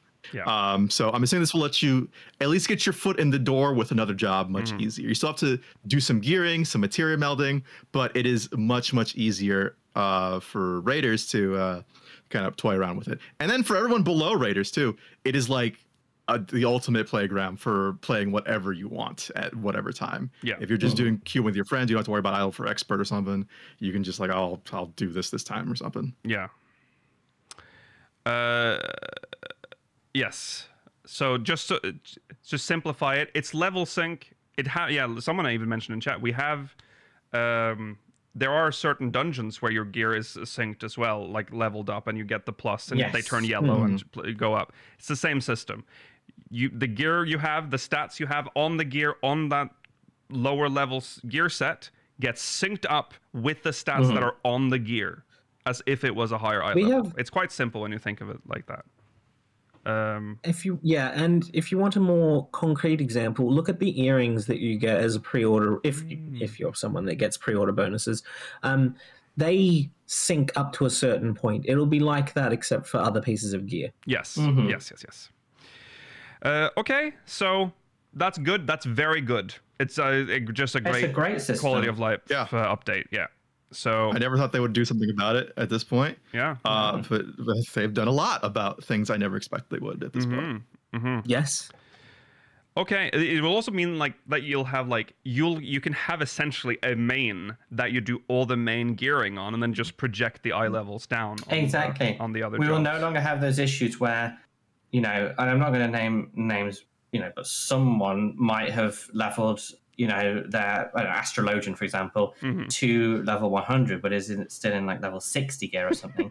They won't have to be ridiculed for that. Right. Right. You'll breathe easier. And they'll still have the stats appropriate to. Right. Well, no, whoever. No, whoever. I mean, whoever would do it. Yeah. I think. Do your quest though. I think. I think you'll still be expected to have to buy level cap gear before they'll sync the stats up. I don't think they'll let does you. the thing the gear level has to equal. Well, like the base in this level screenshot, requirement? Maybe it does. I think the gear level will have to be equal for the eye That's level. probably to true, be actually. Oh, that used. I agree with. Yeah, of course, for sure. Yeah. I think you have to be level 100 to like get a level level 100. requirement. I'm sorry, Mailer, but if for example someone Apology still not had their accepted. Astrologian in level 60 gear, Yeah, I that don't might be, think yeah. this system will save you. Mail at like Maybe level not, 1. but Yeah. you never know. You never know. I don't know. We actually, we don't know, but I assume that is also how that will work. Yeah. I mean, explain very that. weird that you seem to be. I mean, I don't know why this person hasn't gone to go accept their free artifact gear, which would be the level necessary for this system to take advantage of. We live in a mysterious time. Very mysterious. It's true. Okay, moving on. Character action skins. This was surprising. This is surprising, but also something that we mentioned. Well, they've also said about it something they would like to consider doing. Yeah. So it's just We have lovely talked to about see. this. This is the ability to customize the animations for certain skills. Ring of Thorns is back, baby. Yes. With the sound But at what effects. cost? Is it worth it to have this system if I have to hear Ring of Thorns? Like I'm in fucking Mordona again. You can already turn off nostalgic. people's effects. That's true. You don't have to hear it, I guess, but it's cool. It means you can customize your character further, which is again the whole talking point here. That this season pass will be filled with these. The It opens. opportunities are boundless. They are. They the really are. avenues, you like we talked about this when they said it, but you don't have to be all like, oh, we've just introduced this system, so it'll be in all the new dungeons and things. No. No. Old dungeons too. Remember when they added in the portrait thing, and then they went back to all of the societies to add in, like the dwarven set, whatever set. Mhm. Do that. Chuck them in everywhere. Yeah. Oh, Yeah. I don't know if this is what you'd want, Nikhil, but it might scratch that itch a little. Imagine if you could reskin Aquavale to use the Protector Stone Skins effect. just to hear Stone Skin do ting. again. Or the it's Now, okay, I'm gonna monkey's paw this possibly, Oh, right? my God. I'm gonna devil's advocate. Get ready to or mute this man's microphone. Extremely Devil's cynical. egg over here. finger Okay, offering. okay. So Devil's egg! I said this when we were watching it, but a lot of the upcoming stuff that we're seeing in this too are heavily inspired, I think, from the modding community. A lot of the stuff was. Oh, here he stuff comes that again, modding Mr. people would do. Mod. No. Mod Hold on. boy. Oh, your Wait for majesty. the monkey's paw. Wait for your monkey's paw. Okay. Okay. All right. I think the one they saw the modding thing, they're like, okay, cool. Like people want that. We can do that, right? Mhm. I think they might have also saw people charging $20 Oh, for mod sure. skills. Disgusting. Oh, absolutely. And then they're like, hold on, That's gonna happen. we can do that too in my Final Fantasy 14 store. Oh yeah, and they will. I am going to there'll buy the definitely Black be Mage ones that Void will- skill set off the Mog Station. Yeah, of course I am. I mean, what? and the thing about season passes is, or if once the season is over, what will happen to all of those things that people didn't earn? Mm-hmm. Yeah. Straight on the mug So station. did you see baby. how long it... Well, actually, no. A lot of the PvP ones ended up back into the game with the trophy crystals eventually. Yes. So hopefully it's the same I mean, for the that's just PvE smart one. from Square Enix's side, because if people are willing to pay some random dude and take them on their word that their mod does not Exactly. contain 60,000 viruses, they're gonna buy it from the official store as well. So yeah. Yeah. Do I really mind at Easy this clap. point if they add, fun little ones to there, like like a Moogle spell effect? Mm. I mean, I'd love it in game, and I'd obviously always rather in game. But I will who never. cares I anymore? will. Yeah, I don't like that they put shit on the store that I have to pay extra for, and I'm probably never gonna buy any of them because I don't do that. But it's gonna happen. That's what they. It's do. going to happen, yeah. Yeah. Yeah, I think the most cynical view on this, I think, would be all like old skills, like Ring of Thorns, whatever. Those would just be in game. They'll be right? free. Yeah. Those would be free. But anything like really flashy or super unique, maybe event only somehow, or they're going to be doing packs on like the 14 online store. Or like this will be the Ice Mage pack, $20. Yeah. Yep. $20 is a little 25. out there. No, This isn't the monkey's paw you think it is. No, I think $20 is a lot. I think we are so. it's just true, Rollo. We're too desensitized. It's just for this true. to be what you claim it to I've be. given up a long time ago. I'm the I'm last Japanese confident soldier, I that guess. Still fighting They've World War II. hired one person to solely work on skill effects. All of the changes that we are getting in this expansion, they need to cover the cost, and this is going to be one of the main ways to do so. Okay. Okay. Yeah, they'll talk more about this in Berlin. That's See when. you there. That'll be a bit That's in sooner. July. Yeah. And then this is big. Improved character creation options. These are just 3, or actually, I guess 4 of the options that will be available. Color picker for eye, hair, and skin tone, which I'm assuming is like a color wheel based on the wording there. A color picker. Also, when you look at the colors. like that. Yeah. Or like RGB value input, something like that. HSV, whatever they're called. Yeah. I don't think it will be that. I think it will provide us with many more options than we have right now, but I don't think it will let you pick every single color. We'll see. Yeah, I find it hard to see a full RGB wheel. I find it so I can't visualize it in this UI. Really, I don't With think love, seeing a character creator with an RGB wheel screams free-to-play Korean MMO. A little bit. I agree. You have to It make gives me bad vibes. It's really bad vibes. I mean, that really I agree negative with. vibes. It gives. You know what it gives? It gives. Dev didn't care. Just pick whatever. Yeah. We are not going to put any. Yeah. Just I don't care. We're not gonna curate colors here. You just fucking pick whatever you want. I think a good implementation of this, right, would be you have like the traditional race colors. Like if you're gonna play this race, this is like the expected palette usually, right? And then you can hit like the advanced button, and then it'll show you just the color picker instead. I think you have it may be that, but I was just seeing expanded palette with like a lot of options. I think what we're getting is a more restrictive palette. I think we're getting like not a wheel in the sense that you might think. I think we're getting more colors. I think it's going to be the wheel. I'll be very surprised if we do, but hey, I mean, I'm all for it surprises. does say color picker, which does just It didn't say color sound- wheel. But also, that's true. also, it'd be cool now that you can get different colors for races that were not available before. So you can be Shrek. You can be Shrek. You can be Shrek. Yes, you can be a blue woman even. You can be whatever you want to be. Yes. So it might be sliders. I don't know. We'll see. Well, they don't like sliders in this game, but we'll talk about that in a bit. But There were already ways to be blue women in this game. that's true. Not everyone can be a blue woman Now though. you- Not everyone. Now you can be uncanny shades of blue. They've Yeah. democratized the blueness. We'll see a lot of examples in a bit. Improved customization of eyes and lips, an addition of eyeshadow feature, which is nice. Well, that's good because I believe that the current system requires like eyeshadow is essentially a face paint, and it can't be. It's something like that where like if you have eyeshadow, you can't have other features. Yeah. Mm-hmm. Yes. Yeah. Which also then is exciting for people to hear that face paint layering is also a thing now. So you can have Yeah. multiple face paints on.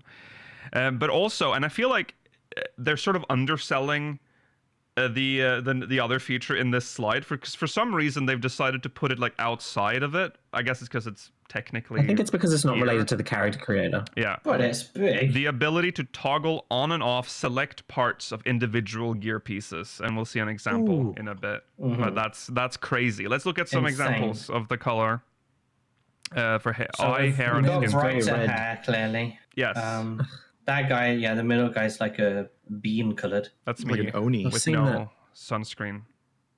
I've seen that vegetable on the left in real life at the mall, staring at me. But Yeah. well, they're not topic. actually staring at me because I can't tell, but I know. Yeah, Eyes know behind closed, those probably having a bangs. nap. yeah, Classic Molgoth. yeah. Molgoth. Does More- look nice with some of the hair colors look nice. Yeah.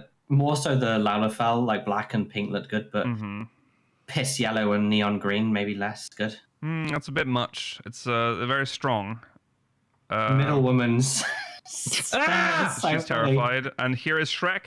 Yeah. Shrek green. green. He's so green. It's just, the absurd thing about this one is that the ones on the left and right are so like insane, and then there's just regular Yeah, old, just a like, guy, fellas just a dude in the middle. The middle guy you can almost make right now. Yeah, And that's I- like a It's just, slightly brighter the only orange. difference I would say is the brightness of his hair. Yeah. yeah. Now, personally, I don't care. I will find it funny, right? But we're about to see some of the ugliest characters 100%. imaginable Yeah. when this comes out. Yeah. It won't bother me at all. I think there'll be people out there that will riot a little bit. There will probably be not- comments, yeah. Why did they? They did What not was so include. frightening about the bottom right that Yeah, they that tagged didn't him get a on, close didn't they? up? Fuck my shit up hair man was ignored Yeah. for some Because reason. he's angry, maybe. Yeah, maybe he was too angry for the slide. Okay, and then we have the face paint layering here. Very cool. She has the you can eyeshadow, see, yeah, the shot like red blush. eyeshadow. And the face paint star, which is cool. Yeah. Same And thing lipstick too as well. They Oh, yeah, talk about lipstick. I don't Yes. like how that one in the bottom right is looking at me. No. Yeah, there's. Why does she look so sad? Gen Z stare when you ask her Yeah. for some basic conversation. And this is perhaps the coolest feature in my humble onion, and that is the This is insane. customizing your gear to remove I need bits. to see how many they've. I need to see how many they've done this to, because Yeah. this is a massive undertaking for them to Yeah. implement into the game. But Yeah, I do wonder how easy or hard it'll be, because like all the stuff's already modeled underneath. It's just making, I guess, the toggle for it. But that's the part of the question: how hard it this is. I talked about this well, it's a while now. It's many episodes back, but when I did research for Fallen Rise back in the old days, I learned about how the gear system worked in that engine, which I believe was carried over here, and it is modular. Belts. The pieces are built in layers, and they can be removed at will. They have a cloth system that's like when you put gloves on, it automatically like wraps it in, and like you can pull the glove up and it'll like deform as if you're like pulling it up. So all that is Wow. built into this engine, and I'm assuming they can just remove the pauldrons and everything will just look fine because everything is designed underneath. So yeah, I think it's Maybe this is the harbinger of the return of belts. It's possible. yes. I reckon like they just didn't visible know how belts. to use the engine. Like all of the people who knew how to use the engine left in the 1.0 to Realm It's Reborn true. Cataclysm, and now they're just figuring. They're like, oh, hang on, we can toggle these on and off. Yeah. So that's cool. Very cool. Imagine this system, like they said, it's the visor system for headpieces. So it's a specific thing that will be removed between them. It's not you can pick and choose what to remove. It's, for example, the backpack is gone, the little flower is gone, the scarf. But it still doubles the amount of customization for every item in game potentially. The bottom right one is interesting because I think that unless that bow is there underneath that yellow bow, I think that's That an was entirely just interesting. different That thing. one is interesting. I can't figure that out. Maybe it's hidden. Maybe. But yeah. Maybe it is hidden, but it just doesn't look the same. I'm Like it doesn't assuming- look like it's there on the left. Maybe it is like maybe for that one specifically they put a new bow in there. Maybe from I don't know, maybe a different gear set. And essentially, when you're turning something off, you're just toggling the state of the gear. So they have a different state of the gear where it has the bow, Exactly. I guess. So I guess that's what's happening. I don't think will be the case, but I think the monkey's paw of this would be you get two options. Oh, You do get two options. Oh, so like just all or nothing. Yes. on Okay. all I'm the pretty sure gear. it is. Yeah. It's just like a You think toggle. with the pauldron and belts one, it's like, can you go back to that slide? You think that like you either have to have pauldrons, belts, and like tassels, or none of them. I think so. that. I think genuinely so. think so, yeah. Well, that's because we are. Oh, really? We are so Okay. They used said to it. They 14. said think of it like the visor system. He did say that. So then, how else would it work in 14 other than being an extra It would have to be button? a big checkbox list otherwise as to what you want to have and not have, which is, that Yeah, would be- I mean, I that's wouldn't mind it's that, still but- impressive. I mean, it still turns into a different set completely. It looks different without the pauldron. So it's Yeah. I think having two options is, like I said, it doubles yeah, the amount of gear appearances at least. yeah. I would love it if it was, you can pick and choose. But hey, this is the first implementation. it's a start, of it. yeah. They So might do that later on. maybe they'll be able to expand it further in the future if it's very popular, and it will be popular. Because there's a lot of gear in this game where there's like, oh, I love that gear set, except for that, that stupid scarf or that stupid thing there. The Now you can backpack. remove it. Or the Yeah, backpack. like the one Halloween gear that looked like an MCR outfit, Yeah. Oh, but yeah, you get I don't I hate want the the wings. I Yeah. hate the wings. Yeah. I don't want the wing. Yeah, that would be. Oh, that'd be great. Yeah. It's fun for Halloween, but Yes. I don't want it all the time. Yeah.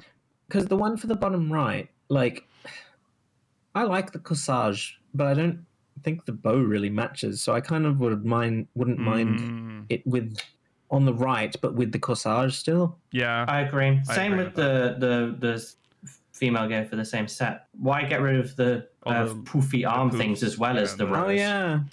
Yeah. I mean, I would prefer your system, but I'm confident it will be a toggle. For Okay. We'll see. I was too optimistic. Yeah. For first time, you've been more optimistic than us. Yeah. But, okay.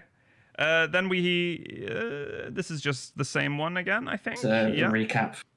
Okay, and then he mentioned improving public fields as part of the Huge thing to ever-evolving content. suggest. This is huge. And another thing that we talked about when we were covering the ill-fated mobile version in China, where they had this the fate system was like much more evolved, and we're like, why don't we have that? Why don't we have all the good things that they introduced in that version?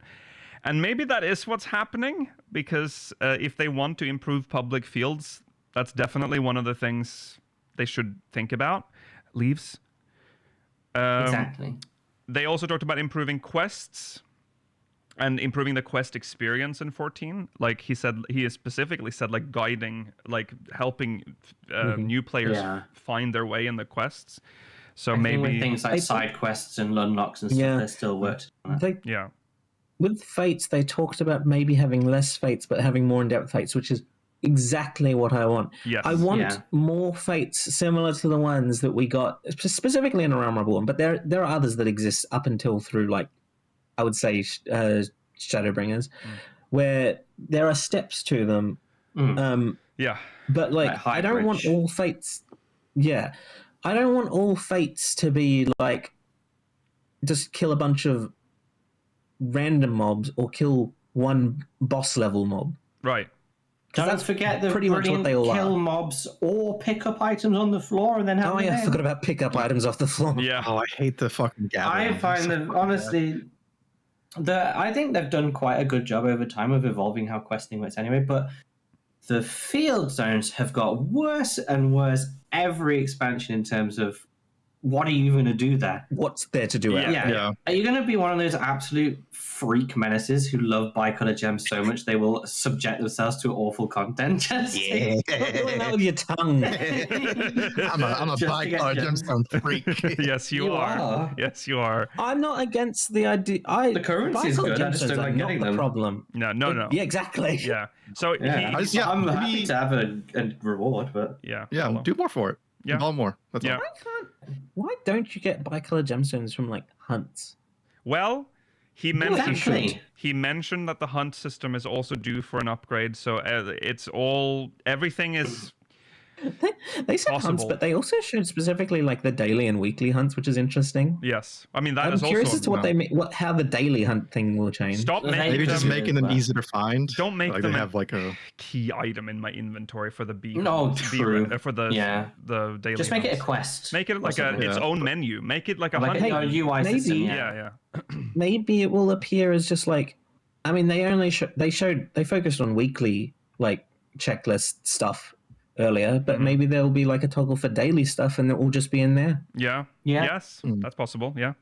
Yeah, this is all very vague though, so I think Yeah, this he is didn't something go we'll hear into more about this. later. This, like it says, more details to come in Berlin.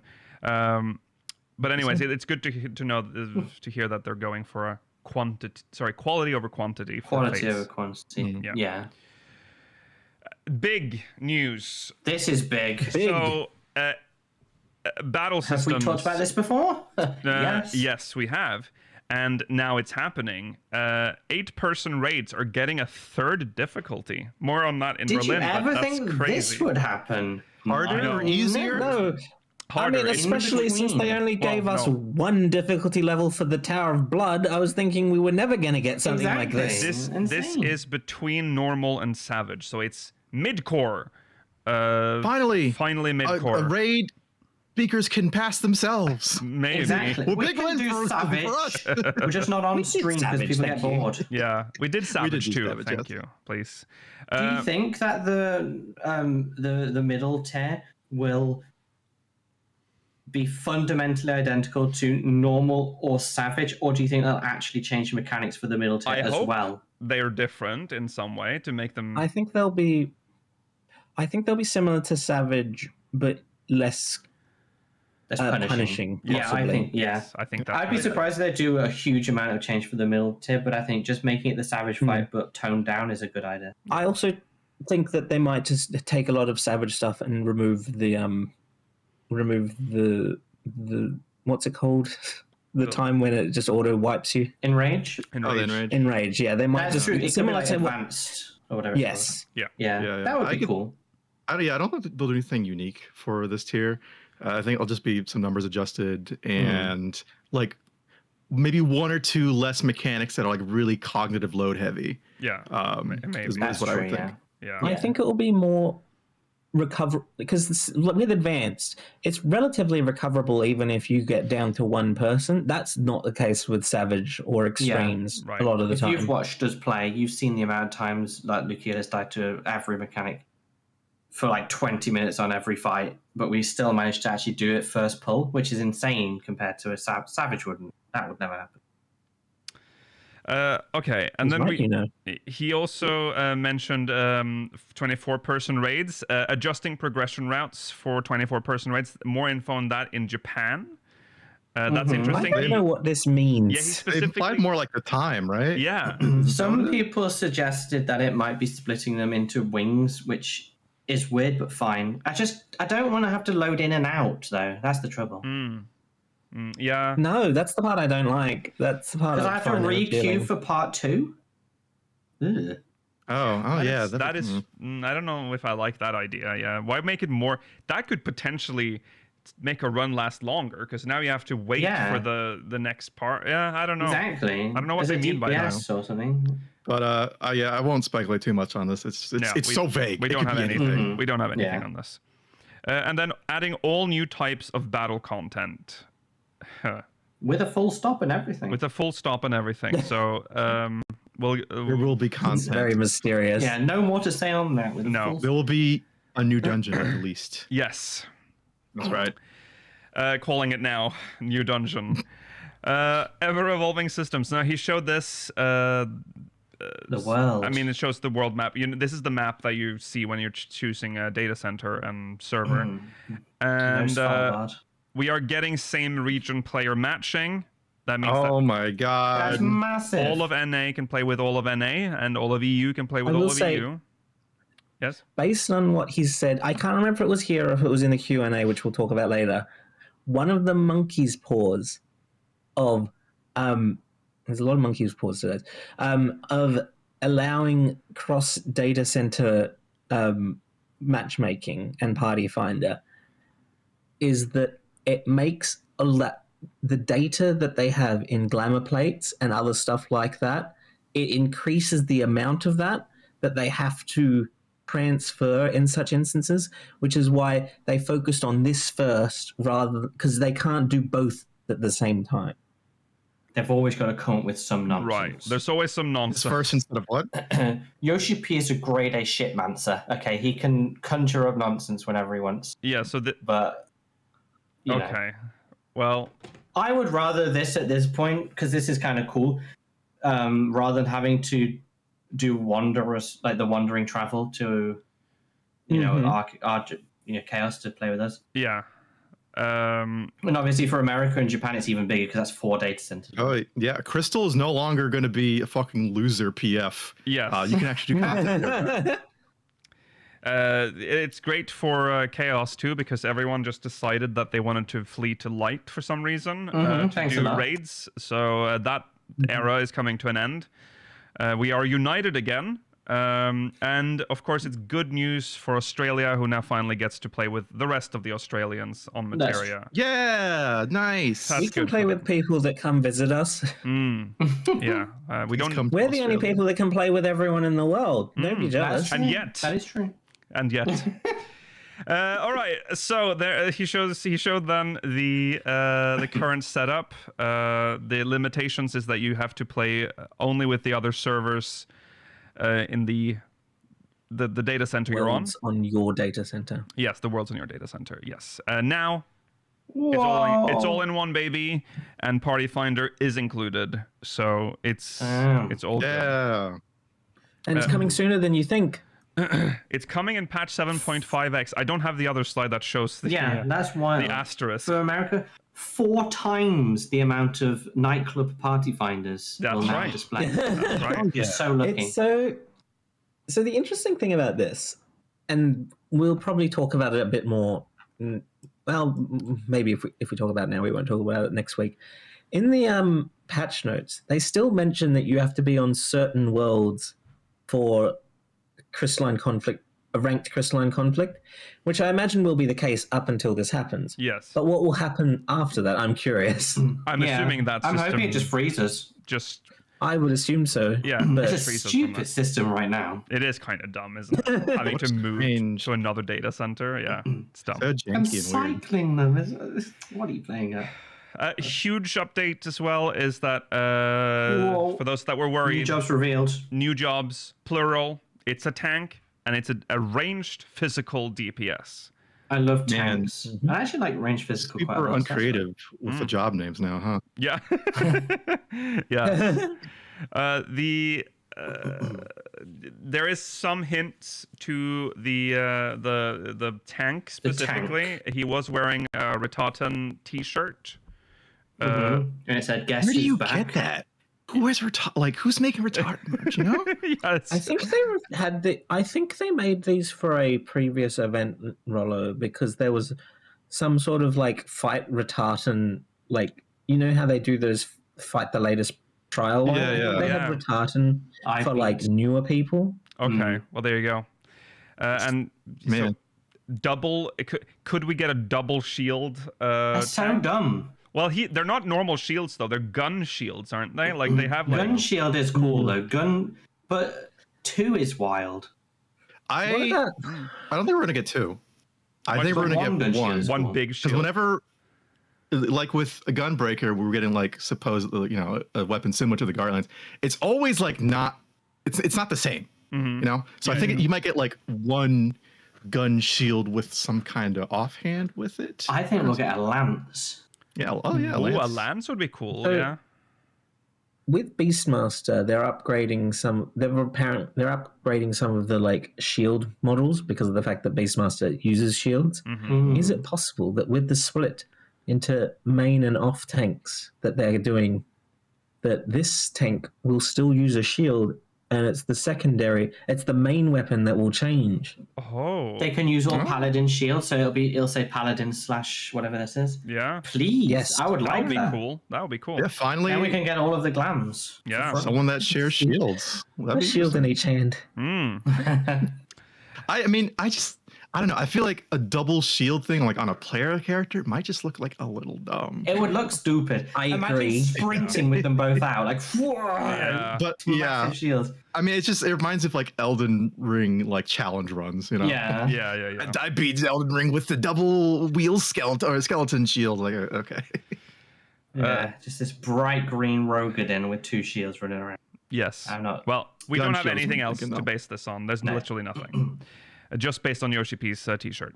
Now this is the biggest part to talk about because he introduced a new system.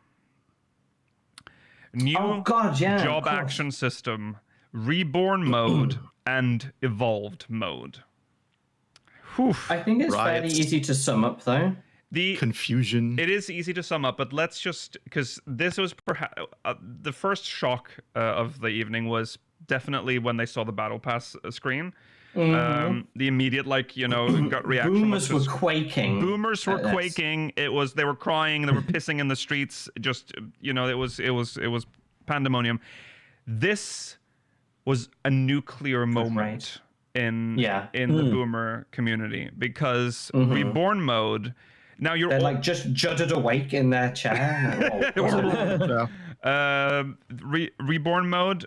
he explains, is keeping it familiar, available for all existing jobs. Now you see already here that it's showing skill like buttons, and there's always been like a weird like fear for some people that 14 is just going to end up being like, you know, a one button game where you just press the action button to do attack. So when he moved to evolved mode and called it emphasizing individuality, it says different rotations there, but people don't read. People just immediately You're right took to this be in. scared if you want. You know, Yeah. I don't understand why we would ever have ended up with that. Bearing in mind that the one button rotation in the other game is purely accessibility. Yes. Mm-hmm. Yes. So yeah, some people, there is a thing here that we've talked about many times before, and that is that less buttons equals bad for some people. For some reason, even though what you're doing is 1, 2, 3, 1, 2, 3, 1, 2, 3. What if that was instead 1, 1, 1, 1, 1, 1?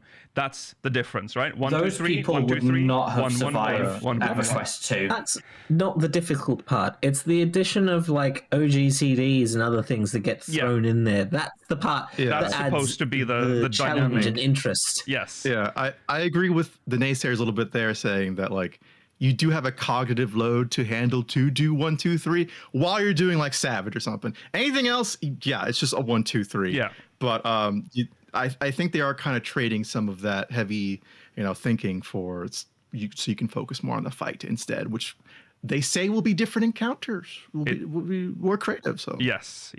Well, well, they say that, but they still have to accommodate both of these systems for now. Yes. Yeah. Well, yeah. So, well, we'll get to it. So they're going to coexist. Reborn mode is the old mode that you already know. It's not going away. It's going to be there for your current jobs. You don't have to touch it if you don't want to. However, evolved mode. Well, you will have to touch it for the new skills. Be available for the new jobs. New skills are still being added to Reborn mode. This expansion. I mean, they're still getting new skills and everything like they would. That's the awkward part. Because there's no indication of what's the difference with just these two dragon No, images. it's just holding it It's clear now differently. one guy's way more confident. Yeah.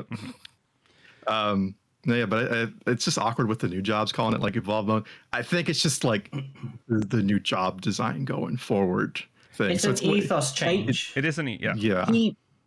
I don't think we'll get to it today, but he did go on to say in an interview later that there's a reason they're keeping both.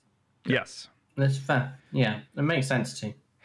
So, yeah, you don't really see it here because again, this is a very, very difficult to explain. And even he did a demo of 3 jobs, which we'll look at in a second. Well, we'll look at a screenshot. 4. And that made it clearer what they're doing. It's a more It involved. assuaged most people's fears. Yeah. Yes. Just seeing it in action made it make much more sense.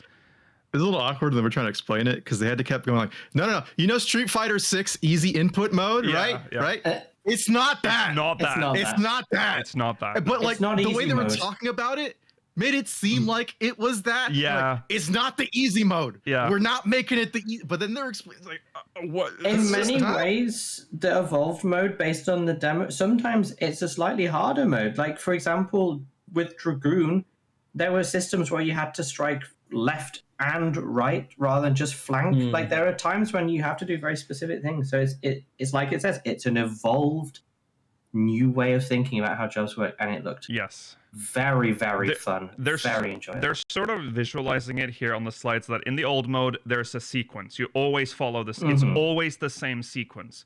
In evolved mode, there are multiple paths to the same like finisher. It seems So evolved seems more context based, whereas like Reborn, as it currently is much more prescribed in what you're supposed to be doing at any one time. We'll talk about it So a I lot, think but it's Rollo. Yeah, I guess the tricky part with explaining evolved is that like one, it is button consolidation, right? You don't have less skills really because a lot of them they just change based on context. Yes. Yeah. From like ranged or melee or time or whatever. Yeah. But then You're targeting. also it does have different mechanics entirely. Yeah. So it's like it's a little bit of both. Yes. Now he did say one thing that has caused some reason to be a little worried, and that is that Evolved mode is slightly more powerful than Reborn mode. Yeah. Slightly, stronger. very slightly. Very slightly. So, and It's that better makes, to be honest up front, I suppose. yes. Yes, I agree. It kind feel of like- makes sense when you look at how this is built, because it's a Yeah. little unpredictable because it's context based. So it has a potential of being more powerful. Yes, Rolla.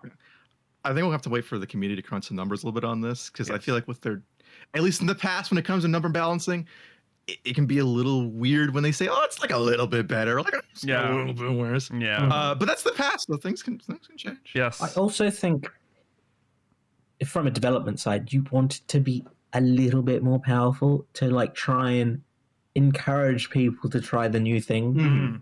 Yeah. Yeah. Every time they introduce new jobs in other MMOs, in every game, new characters in like gadget games, they're always the flavor of the month, the most Overtuned. powerful thing. Yeah, that's just how they. the That is power true. creep. Look You at know? Yeah. Pictomancer this expansion. Exactly, Pictomancer is so strong. Yeah. If I had to imagine, I would say that like past Savage is when maybe the differences are really like emphasized. But of course, anything below that, you will be able to be fine to do any kind of content Yes. in either mode. with, Okay, like no real worry. We'll come back to this because we're going to talk about the dev panel very quickly as well. So we'll get back to this. Just remember that for now. This is, again, shit, we didn't even go through this. So you can toggle between, never mind, we're not done. Toggle between modes at any time outside battle. So if you're in a dungeon and you're not in combat, I guess you can switch between them or any other duty. Job level shared. No, you don't need to relearn Obviously. actions. The gear is shared, obviously. The Evolved mode is available when unlocking job. All content clearable Makes with sense. both modes. Reborn mode available only for existing 21 jobs, and all new jobs will only have Evolved mode. So it's very, again, obvious that they... Evolved mode is what they view as the future of the battle system of Fortnite. And it very much feels like this is what they were working towards anyway, with how you can, with especially how Viper and Pictomancer were designed in this Yeah. expansion. Yeah. Terrible names, by the way. Evolved and Reborn. Yeah, it's what not the great, is it? fuck? It's I not mean, good.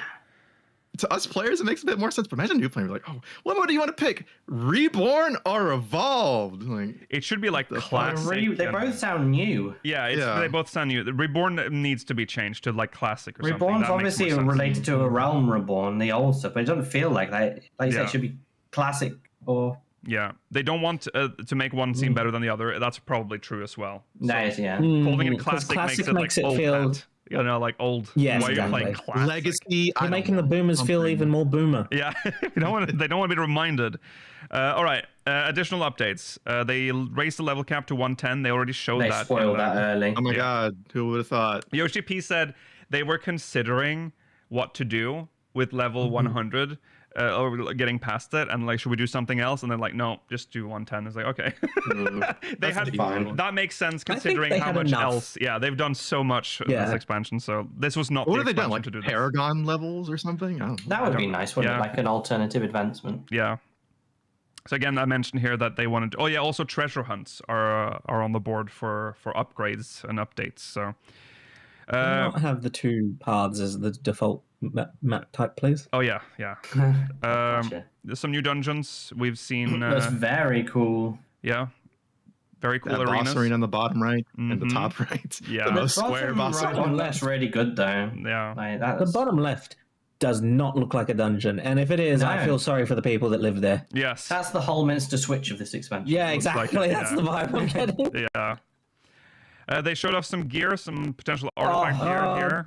We have hired these three men to stare at you. Yes. I'm so someone happy won- with the Crusader Paladin vibe. That's a little different from what they've done recently. So that's at least a nice change. yeah. Summoner one looks. It's hard to tell how different it is from the last one. Yeah. or the last couple. They all kind of look the same. They don't got the horn in their More group as layered well. than previous summoner ones. Yeah. I like it though. It's a little, maybe a little more Norse coded, I guess, with the Yeah. horn. But Mm. The Gunbreaker one almost seems more elegant. I mean, I might just be Yeah. saying that because it's red, but Yeah. I feel like it does has like the little golden. Is that Gunbreaker? I think that's Gunbreaker, right? Well, this could have been Sam. I almost I said thought it was Samurai. Monk. Hammer. Oh, see. Monk. Sure. I don't know. It's a bit of a just a bit heavy. Well, for it's monk, not. isn't It's it? not samurai because samurai is definitely there. Right, Samurai's on that the left one. there, but That Dragoon and Fucking dope as hell. Astrologian. yeah. They look. I've seen people The say- samurai one looks so good. I've also seen people that the far right one could have also been Dancer. Dancer. Oh, as true. well. It could be Dancer, of Dancer. course. It probably Nice to is see blue Dancer now, rather yeah. than red. Actually, yeah, that would Yeah. be cool. A blacksmith, Blacksmith maybe. / armor smith. Yeah, and The one on the right The is one so on the right is bottom-heavy, too. Weaver. Yeah, he's and a then the one in chunky the middle boy. is probably Yeah. Goldsmith. Goldsmith, yeah, with the eyeglass, yeah. Yeah. They showed us some 2 mobs, like a. Yeah, green lion and a green swirly-headed monster. I think is that we already have Fenrir, but it's Fenrir, Fenrir another- 2.0. It's Fenrir 2 and I mean, I was Swirly thinking head. Freya, but I don't know if it is. Maybe- Freya. Maybe those things on the right are called Valkyries or something. I don't know. Oh, It could be maybe. a Valkyrie tree. That's Maybe. true, yeah. The new 8-player raid will be revealed in Berlin, so a few more That's months to wait for that one. And Ultimate Raid and PvP updates are coming. We'll talk about that in a second. The duty support, there was not much to say, but he did leave a little bit of a hint there as to an update, and he said that 2 people may be going in with 2 trusts. trusts. With 2 trusts. Which so, is very cool. yeah. Doing trust with your besties. That's cool. Then the new Alliance raid, and I thought he wasn't going to show it here, and we were going to get another, it's in Berlin or Yeah, in question Tokyo. mark, question mark. Why they? I wish I knew why they switched Mark and Evilise in the order here. Yeah. It's Maybe it spells a word. and the reveal was actually just shown. So, A big surprise. yes. Out of left Mind-boggling. field, this is, Yeah. this isn't one for the lore heads, Evangelion, but it's cool. Final Fantasy XIV, Ghosts of Desire is the name? That's cool. I'm an Never Ava would have fan. predicted this. No, No, absolutely not. No, this came out of nowhere. I mean, if you watch speakers, you know that tentative. we're tentative on the lore implementation of it, but Yeah, I guess 24 mans are just forever going to be the Yeah. heavy fan service thing of whatever it is. looks like I was just kind of ashamed. I was kind of ashamed, yes. but I would like I said, I love prefer Ava. 14. But these pull people in. I've seen heaps of people talking about how the Nier one pulled people into 14. yeah, it So- works. So why? Yeah. Oh yeah, Yeah. This will do numbers, and those poor Ava fans will be so distraught when they see how long it takes to get to this. That's Yes. so true. That's true. Yeah, I love Evangelion. Shinji, one of my favorite characters. How long does it take me to see them? Shinji, Yeah. favorite character. Yeah. 600 hours. 600 hours. 600 hours to get That's to to it. get to Heavensward. Yeah. Yeah. It's massive. Yeah. So cool. It'll probably be fun and probably gonna have good music and all that. That will get us probably claimed playing it. But Oh well, that's fun. they explicitly already warned warned you us. on. But that's for the on that's for Twitter, the and I music. think on the That's for the music they played during this reveal. So I don't know if they're making new music for this oh yeah. or Yeah, I think that it might not be as much of a problem once it gets in game, but yeah. we can't show the trailer for this because they on both social media and the Lodestone they said the trailer features copyrighted music that we Yep. do not own. So Yep. please don't post it to YouTube. Don't post it to YouTube because you'll get claimed. Then he moved on. New system requirement updates. Well, it says system requirement updates. If you have a PC, don't worry. No updates. No updates to PS5. No updates to Xbox. Don't worry about it. It's specifically for people on the PS4. We knew this day was coming, but it is coming later than we expected. He said that they are reaching the end of PlayStation 4's end of service is looming. I mean, it's already happening. The PlayStation Store is slowly being dismantled from the PS4. The support is going out. No games are being. I don't think games are being made for the PS4 anymore. They've also just said the size of this game is getting too big for the PS4. That was specifically it. Yeah, it's too big for the hard drives on the PS4. And I mean, in fairness, scarcity of the console and, not many games, whatever. Yeah. The PS5 came out in 2020. Yeah, it's been It's 6 years. years. It's 6 years now. You You've sh- got to you- expect at that we're this going to be moving point, to new It's generations. time to move to the next generation. The yeah, so he said it'll be there for 8.0. You'll be able to play 14 up from 8.0 through 8.3 or up to. So I don't know if it includes 8.3, but he said 8.3 is the point where they reach the limit. I would suspect it will include 8.3 because that will allow you to complete what is probably the story arc for this expansion. Yes. Is that 2 years or a year and a half, something like that? Yeah, something two. around that. Yeah. That should be enough time to at least, if you can't get a PS5, I mean, they are very expensive. Everything is expensive now, right? But you can get a decent PC, maybe a small... PS5s are more expensive than they were when 6 years ago. It's unfortunate. 8.3 will be February 2028. I love the video game industry. It only gets better, guys. I know, yeah. So, sorry about that, but at least you can play it for another 2 years. Okay. He mentioned Beastmaster. We shouldn't waste any time on that. We know everything we need to know. We already know what that is. Then the new Ultimate Raid. He showed a trailer for the raid, and it is Kefka. It is just Kefka. Dancing Mad. With voice like acting. The full end boss for 6. Yeah. It is a bit disappointing that it's just Kefka, but we'll see. Yeah. Yeah, I mean, it's going to be a good one to watch. Yes. But yeah, I think at one point in the trailer he turns into God Kefka. So and he has the tower. So it is the full fight, but... Yes, it is. It seems to be the full fight. It wasn't much of a teaser, was it, at the end of the patch trailer, just showing Kefka's face? Could turn out it was just Kefka. But he is fully voiced, and he said he's very chatty during the fight. I'm looking forward. Yeah, it's going to be a good one. I think it'll be Please fun. be like crazy hard. Cool fan service. It's not for me, so I it's just enjoy themselves. This is for the 0.1% anyway, so whatever. Yeah. Don't get your hopes up. There's still the possibility the Warring Triad could appear mid-fight. It's possible. And they didn't want to tease it yet. Yeah, it's possible. I mean, these normally have about 5 or 6 phases, and they're usually quite different. Yes. And they're always amazing to watch, so... Yes. Get on it. The trial is expanded to now include surprised me a Shadowbringers. bit. Yeah, we talked about this again not too long ago. A ridiculous amount of free content. Yeah. They are giving away, quite frankly, the jewel in their crown for free. Hold on. Do people deserve to experience Shadowbringers for free? No. I think not. No. At some point, you've got to pay money. After you play Shadowbringers for free. We have to remember that at some point you've got to pay. It's ridiculous. Playing for free, though, it does come with a lot of restrictions. So they have to essentially... Yeah, but look how much they can do. Yeah, but they can't... This is great. They cannot hire retainers. They can never earn, there's no way for them to earn good money in the game. If you're interested in it just for the story, you have, 500 hours of content. Yes. Yeah, this is great for the people who either, one, want to catch up at their own pace and don't have to pay a sub to be like, oh, I'm catching up, but I haven't done this yet. And I need to play this month. My sub runs out. Yeah. Or people who just want to experience the story and that's it. Yeah. You're going to get an absolutely amazing time. Yes. Yeah. And then you have to buy Endwalker and then you get to experience the full arc, that's not too bad. Yeah, the last little bit. Yeah. Madness, but wow.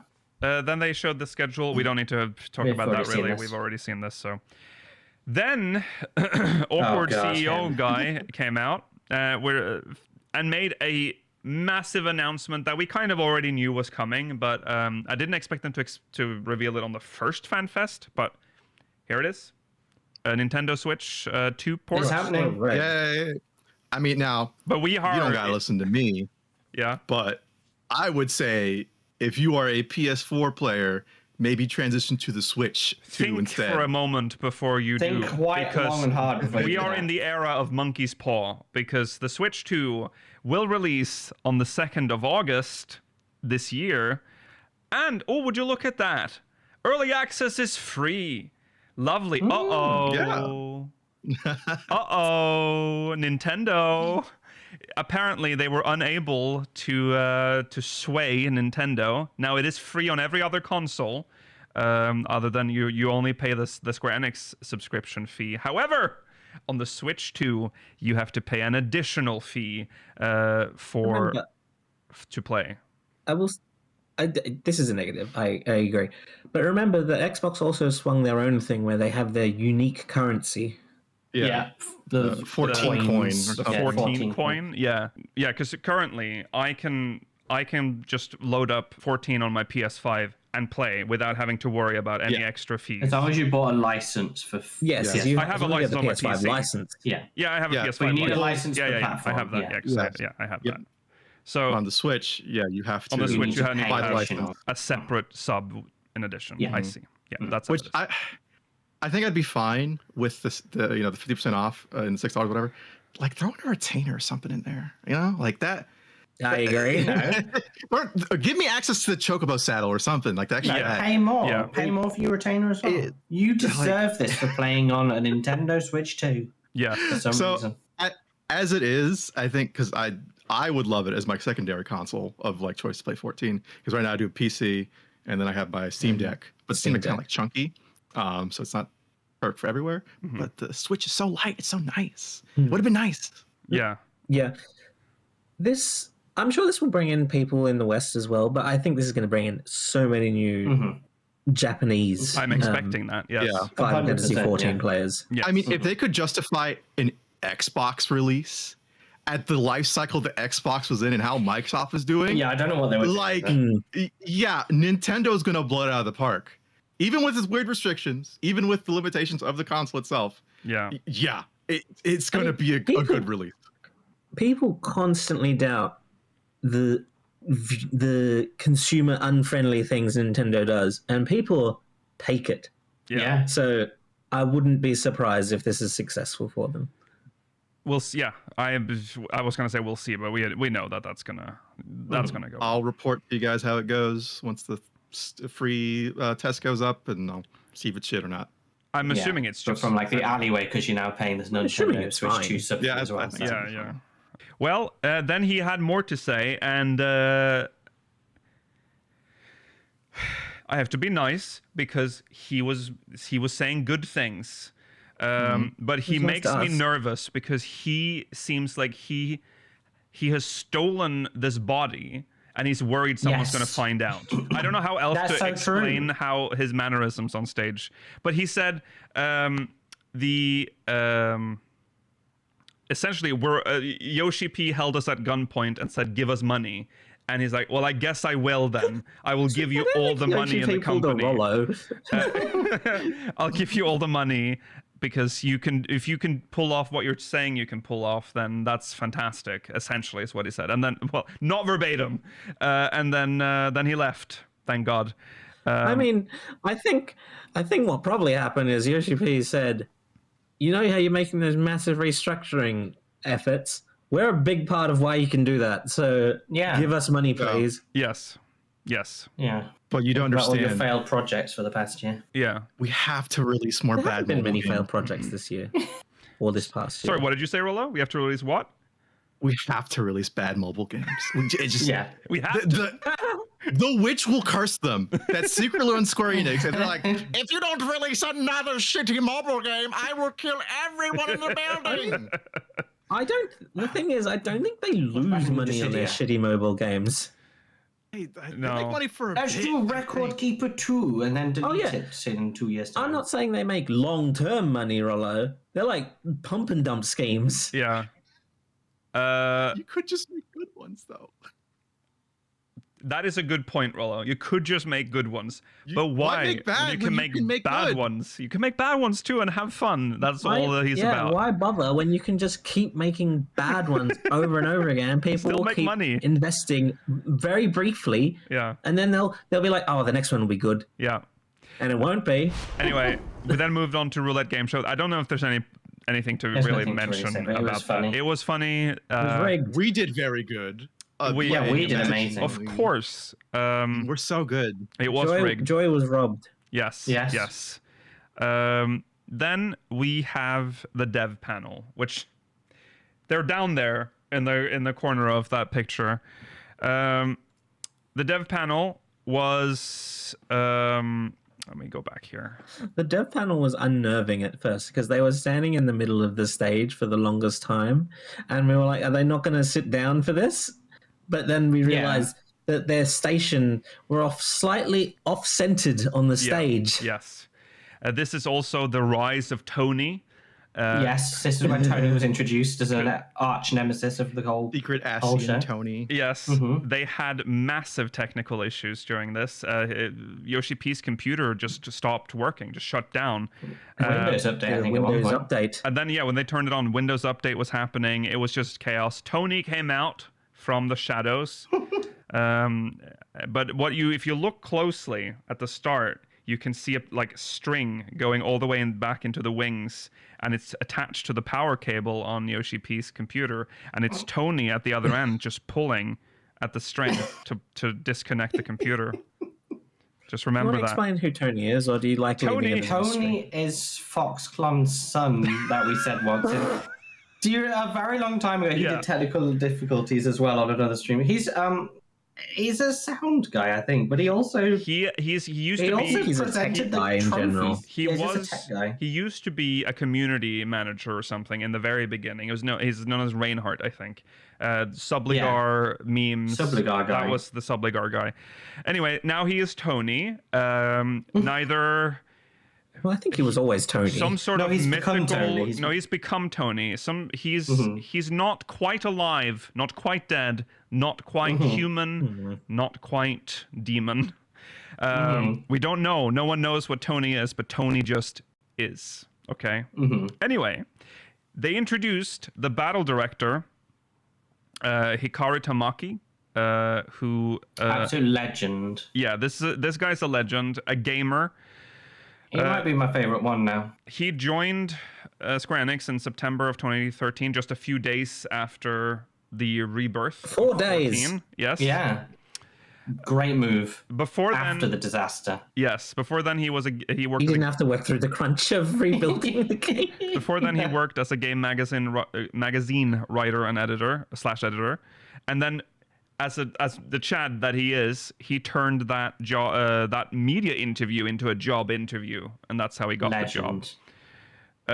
Absolute legend. Some stuff he's worked on. He worked on Ninja for 2.4, Machinist, a lot of job design stuff. Astrologian, Samurai, Dancer, Reaper, Pictomancer, and for duties, Some good ones in there. Yeah, Some questionable ones in there. some lost questionable, versions. some troubled ones. Duty, Hawk Manor Hard, Tom Tower Deepcroft Hard, Somal, Etherochemical Research Facility, the Readerana Lighthouse, Construct 7. Specifically Construct 7. Yeah, AlphaScape V1, Chaos, and Eden's Verse Refulgence, which is Shiva. For PvP, so he essentially is the reason why PvP is in the state it is today. He is the savior of PvP. Absolute legend. He did the PvP battle system, PvP reward system, PvP ranking system, PvP actions, PvP content development and supervision for Crystalline Conflict, Frontline, and Rival Wings, as well as... The little note on PvP that they said about doing this panel. Alone. Just He him. did it all alone. Yes. What a legend. He also worked on the Job HUD, Job Action Implementation, Portrait and Adventurer Plate Systems, and high-end duty adjustments. So this guy, you've... Big fan. The fact that we only learn about him now is kind of crazy. Like this, I know. to this He's extent, always been anyway. there. He's just always been the here. I'm sure background. he's shown up in other. Someone's going to say, actually, in 2018 he was in a panel. Sure. But no, I don't think he's ever done it. I think he gave the impression that he's never done one of these. he said it public was his things first time before. He's out never of been out of Japan. So Yeah. maybe not. It was his first time out of I'm Japan. just- Had a rough I mean, if he did a landing. panel, it would have had to have been in Japan. There's always a panel, Georgi. I've learned every time true. we're like, oh, we've never seen them before, and then someone comments, actually, you don't play the game. It was in 2016. He was. So I'm just getting ahead of that. I don't remember saying that. That's right. All right. An all-new battle system for 8.0. So we're going to talk about the Evolved. Reborn and Evolved system. Well, actually, Evolved only. So he's the whole thought process was that he wanted to create a system that even more players will enjoy for years to come. Trying to make the game fun. Yes. We've seen this before. Yeah, we saw that before. Here is Paladin specifically lined up. I love the evolved version of the cross hotbar with the singular dedicated hallowed ground Yeah, in the very middle. visible. The panic button is It's very not visible. a button you want to accidentally click, though. So No. it's See, well and placed. I think this is the part people get a little like worried about too. They see like, oh my god, only that many actions, but it's like no, a lot of actions are consolidated and not showing it here. They're actually hidden. So they show here the fact that one button is 3 things. This is the thing that I talked about at the start. 1, 2, 3 becomes 1, 1, 1. This is the simplest thing that I've never understood why people have an issue with this happening. Me neither. Ever since they got rid of the dot being part of Paladins 1, 2, 3 as well, it's so pointless clicking these buttons. Unless such a waste of time. Something happens between 2 and 3 that like a proc or anything else, I don't see the why. Exactly. You know? There's no issue. And I think you could just have a separate button that lights up if that's the alternative is available. Yeah. Yeah.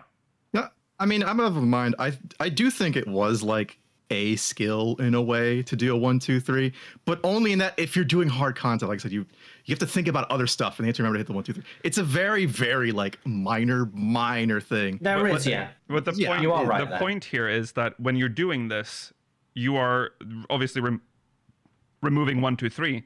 Other things might still happen that you have to do with your other hand, while you're doing the 1, 1. Yeah, so I mean, Here's right also- though, because 1, 2, 3 are different buttons, so you have to remember where you are in your rotation, or look down, and which obviously takes away from what you're. So in a vacuum, It's not- this is scary because it's like, oh, am I just going to click 1, 1, 1 now and that's it? Everything else has changed to make this make more sense. I will also say this is a form of skill expression that I've never particularly felt like it adds a significant amount to the combat experience of this game. Like I said, I didn't value it personally. I just it was like a little bit of a skill, I guess, but it didn't really matter that much. Yeah, personally. So they show here that they removed Bulwark from evolved mode. It's like only reintroduced recently. Yeah, rest in peace. Bulwark. And then so because Bulwark is gone, the other actions have been adjusted to compensate for the loss of Bulwark. So makes sense. So here is one of the big things that have changed. So in Reborn mode, you have Holy Spirit and Clemency. They're separate actions. They do different things. The new action is called Divine Justice, and then depending on what you're targeting, so if you're targeting an enemy, it's Holy Spirit, and if you're targeting an ally or yourself, it's Clemency. This is context-based, very clever. Yeah, it is context-based, which I appreciate. It's just I don't like this example. I wish for one specific reason. Yeah, I think it's the same reason I don't like it. It's the icon. Well, no, we have 2 different reasons. Number one, I wish the icon and that might be the case when it's done, but during the demo, it might be that. the case. Yeah. I hope that when you target an ally, the icon immediately changes to Clemency, so you've targeted an ally. Just some visual feedback that you're gonna get the healing spell. And the second. And the issue I have is that if you want to clemency yourself for whatever reason, you have to deselect the enemy for it to happen, probably. Yeah. Or target yourself, which is a very awkward thing to do mid-combat. Well, no, you don't have to target yourself. You do. You can disengage. Press escape when you press the skill again, because it has to have a target. It will target you immediately. So that's one way of doing it. And but it's definitely more complicated than having it as one extra button. Yes. For example. This might be a part of it. This might not. There's no auto attacks, it seems, in evolved mode. So you don't have to worry about like not targeting something. So you're not missing out on damage from autos. Oh, is that so? I didn't even think about auto attack. There was no. They had the auto attack like symbol pop up, but there was no damage from it. It seemed like. I mean, that's not what bothers me, because you're almost always going to be targeting the enemy anyway. Yeah. But so there's Though. It's interesting that auto attack is not. Yeah, like I said, that they didn't say anything about it. This might be one of those things that's part, in the change. It might be something they haven't implemented yet because the system's still in development as well. Yeah. No, take that with a grain of salt. Yes. Yeah, it might change. Yeah, everything here is still in a very early state. When they showed the demo, the gauges, job gauges, were just.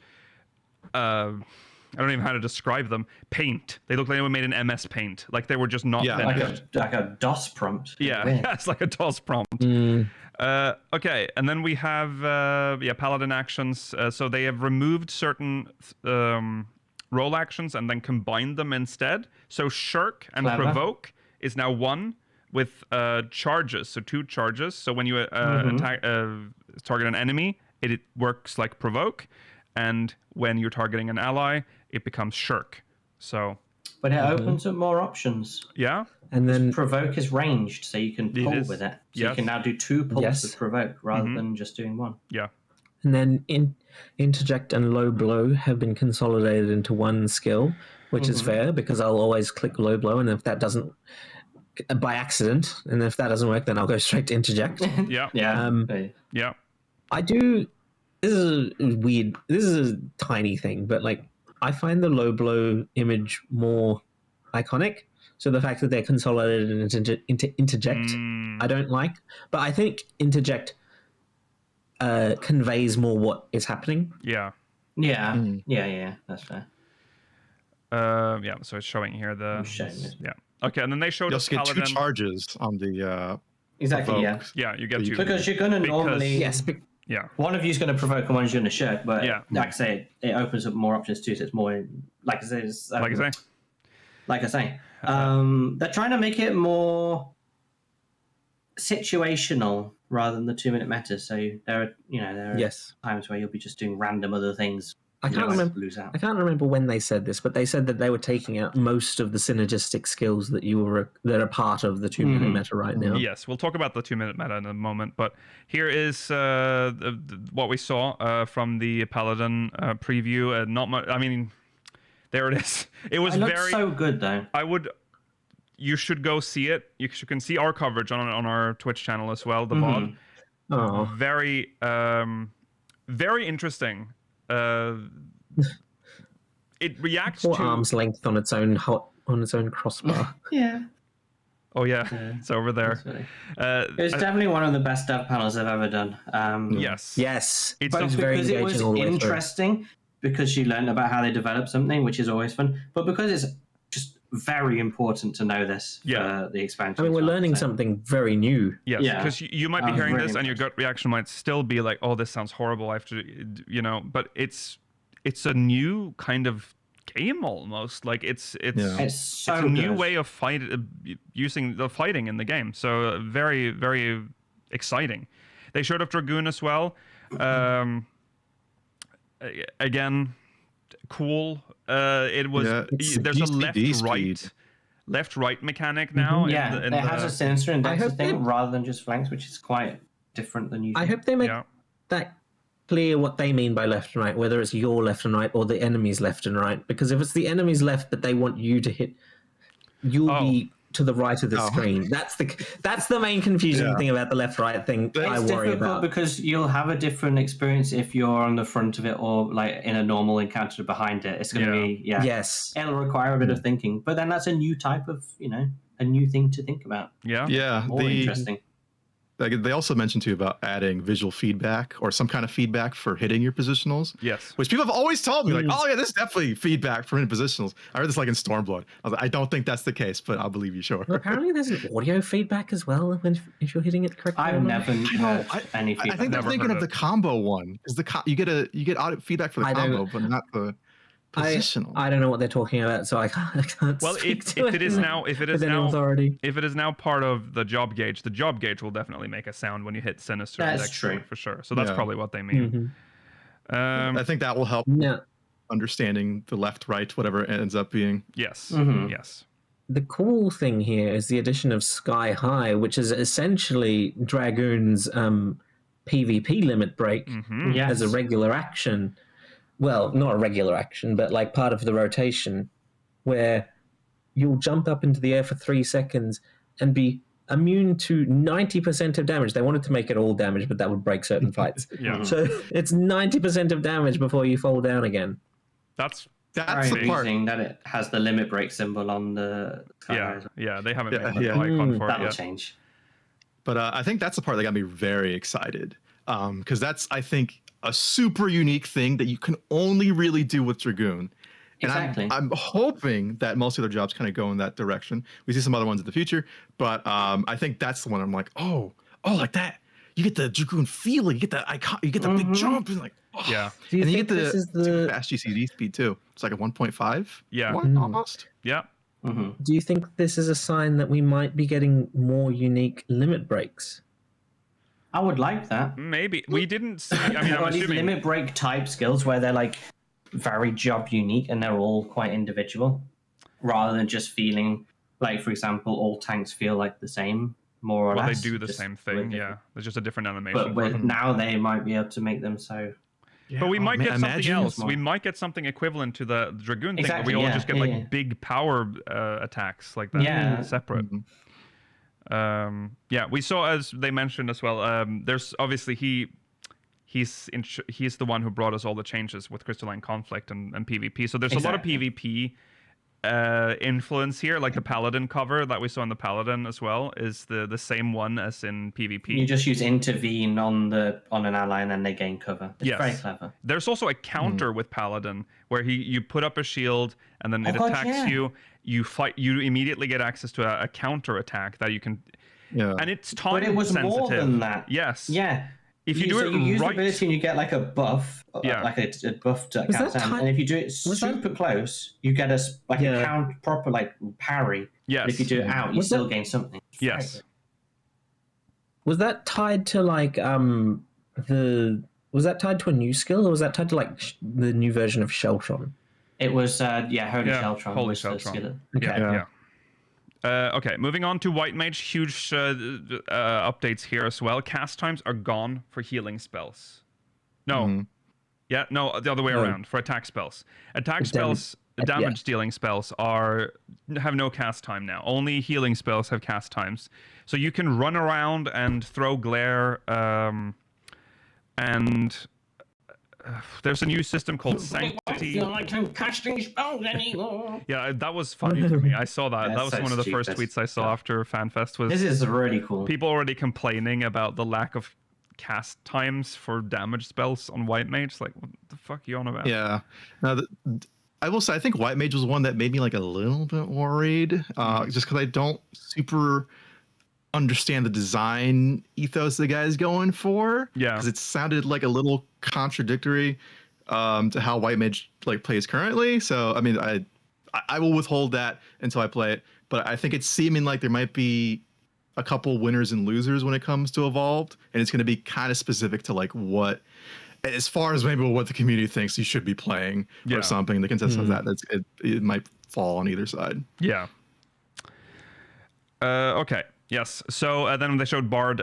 Bard basically boils down to Songs are back. very important. Very important. You have to go through them Some- all to gain access to various skills. But you can repeat the same song, which Yeah. you couldn't do that before, Yes. right? Because before you always had to go through. They go Before through they're a on like cooldown. 2-minute cooldowns or something. Yeah. Yeah, you can go through any order, but like here now you can do it. You can do the same song as much as you want if it's relevant. Yes. And then they use like a time charge too, where like the timer goes up and you get like a pip, and then you spend that on the song. Yes. Like, yes. very cool. So they mentioned that they're removing synergy actions for Reborn mode and Evolved mode. That era is over. They're adjusting the acquisition levels. That's important because they well, is this where they talk about it? I think so. All actions, is this it? Will be available. Oh no, sorry, it's not yet. We'll get to it. Defining main and off-tank roles, or we'll go through them. Current battle flow. So this is them showing the 2-minute meta that currently exists some people like. in this community. Well, no. Suddenly they do, but Yeah, some people suddenly love that. before this FanFest, this I was think like a there huge. have always been a Yeah, it's go always on. been a complaint, but I think there's always been a subsection of the community that likes this.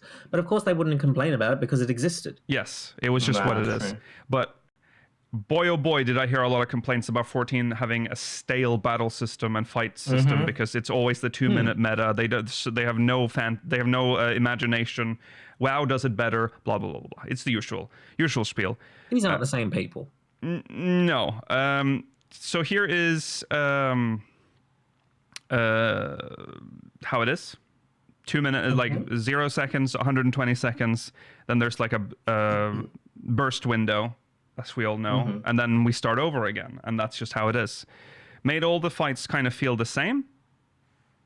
And which is something we've talked about a lot, is that we always recognize the patterns when we get into a fight. Even if it has all the new flashy bells and whistles, it always followed the 2-minute meta, and you could always recognize the pattern in every fight you were in. And so they want to get at, I think these have come in like a wrong order. Okay, well, we'll just touch on this quickly. Just a little intermission.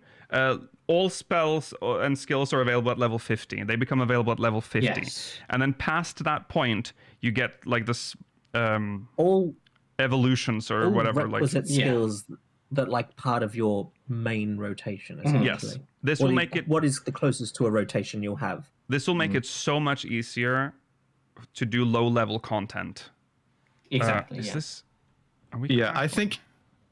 Depending on even if I end up preferring like Reborn mode for every job, I think if I end up in a dungeon like at level 50 or below, but I'm like, okay, I'm gonna switch over to Evolve for this dungeon. Yes. Yeah, exactly. Yeah, and it's easy to do so apparently. Yes. So yeah, that's a good because playing low level dungeons being synced down is a nightmare currently if you get like a level 50 dungeon. Yeah.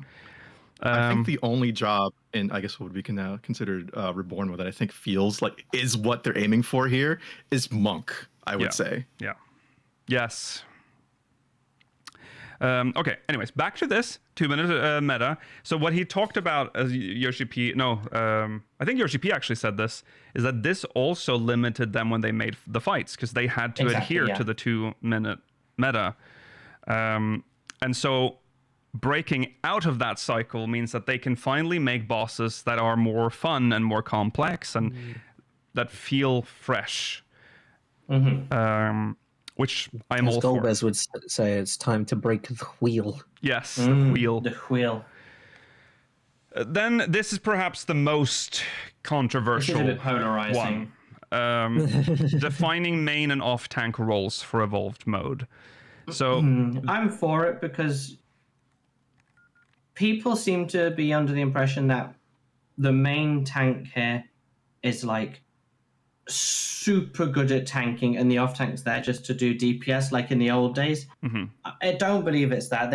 All of the tanks still have the ability to tank very successfully as what would be a main tank. It's just they have two distinct kits in terms of what they do. Yes.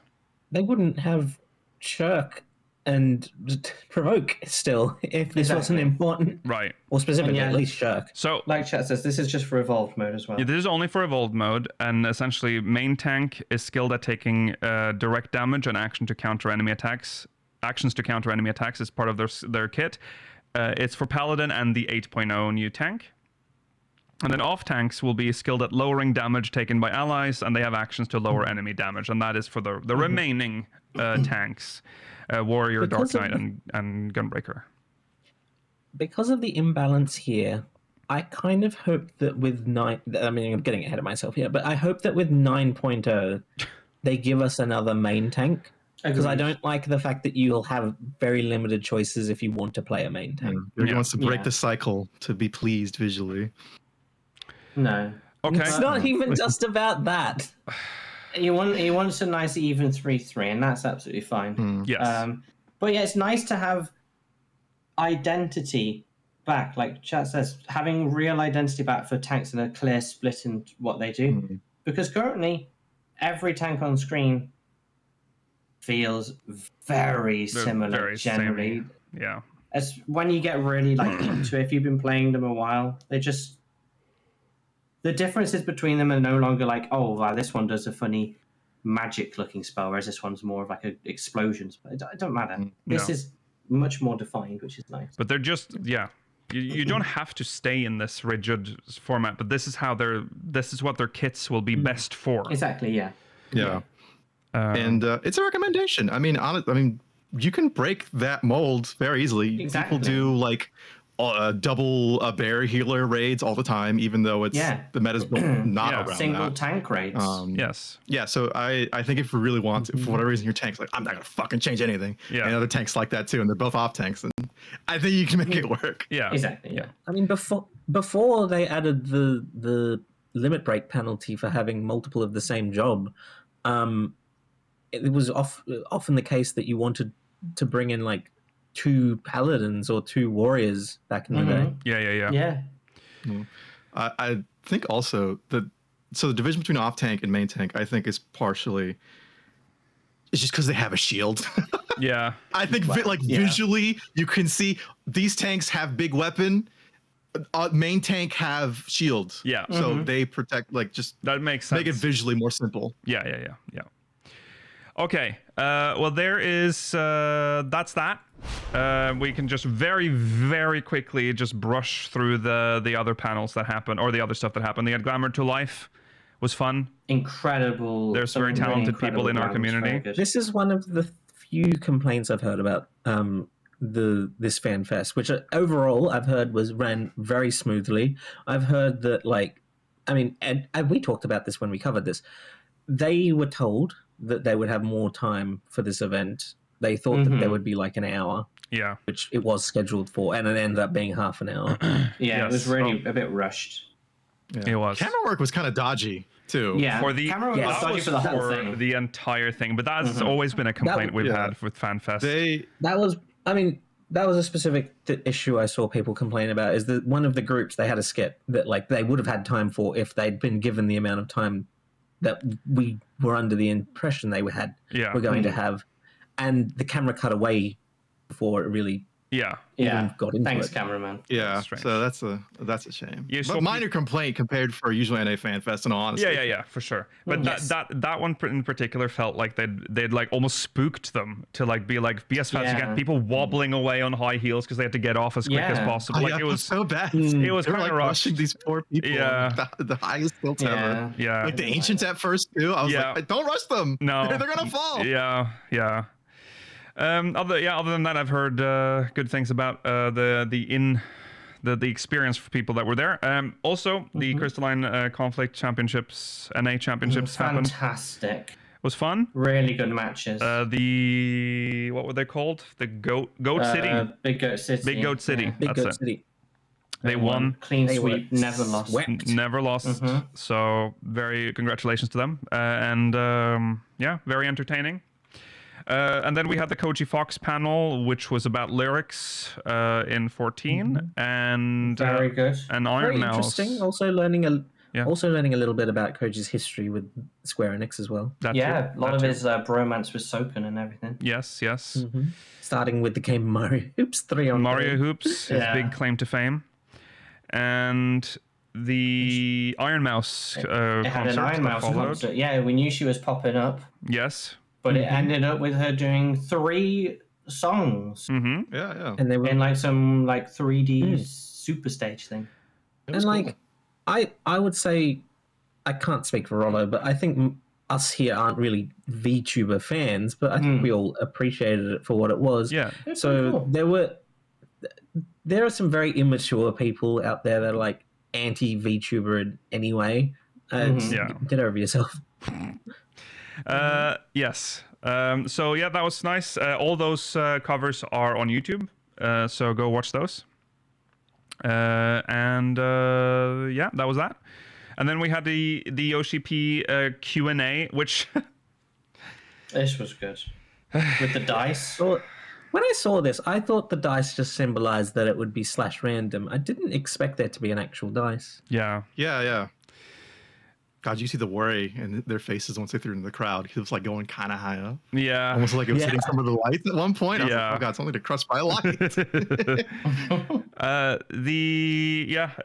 Nothing really to speak of in terms sliders. of... Butt sliders came up. He said, we'll bring it to the team, whatever. Our one joke. He hates Xenos because he had a juicy butt and long hair. Yeah. They hated him for having a juicy ass. So true. Yeah. That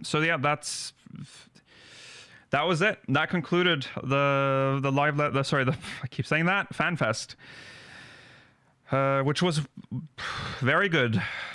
Very good. And now we're all hyped for 8.0. Yeah. It was a good fan fest to watch from home, and from most of what I've heard, it was a very good, probably the best run fan fest that North America has ever had. Finally, very good to hear. Yes, because it was in Anaheim rather than a desert. Yeah, who would have thought? Well, Not having FanFest in a desert would be good in the middle of summer. You had to experience that firsthand to learn that, apparently. Okay. Apparently. So that's it for the show.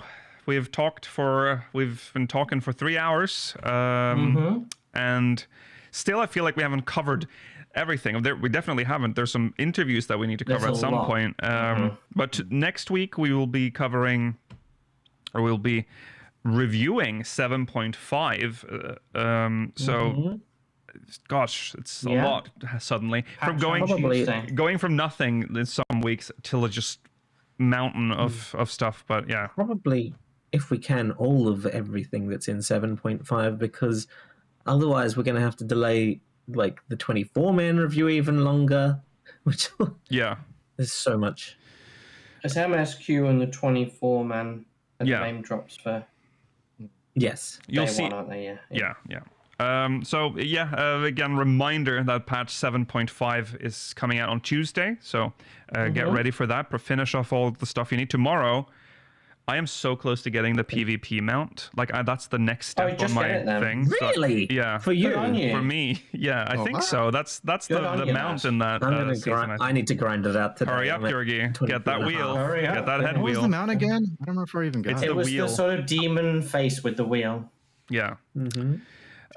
Do I want that? I don't even know how I got there. I was just going to clear We've done out. really well this CC patch Mondays. Yeah, CC Mondays. Yeah, CC Mondays. Yeah, I guess so. That's what's done it. And there's also, if there's anything you need with Mog Tomes, get that done before the event ends. Yeah. Yeah. Make sure to do this week's ones, because you might have just forgotten that there was one more week of your little quest. The Mog Tome. Yeah. Okay, well, that's it for us today. Thanks for watching. Thanks for watching this whole weekend with us. It's been a long weekend for us. Lots of streaming. Well, that's it. Thanks for watching. We'll see you next week. Same place, regular time, Saturday. See you there, everybody. Take care. Day. Bye. Bye. Bye.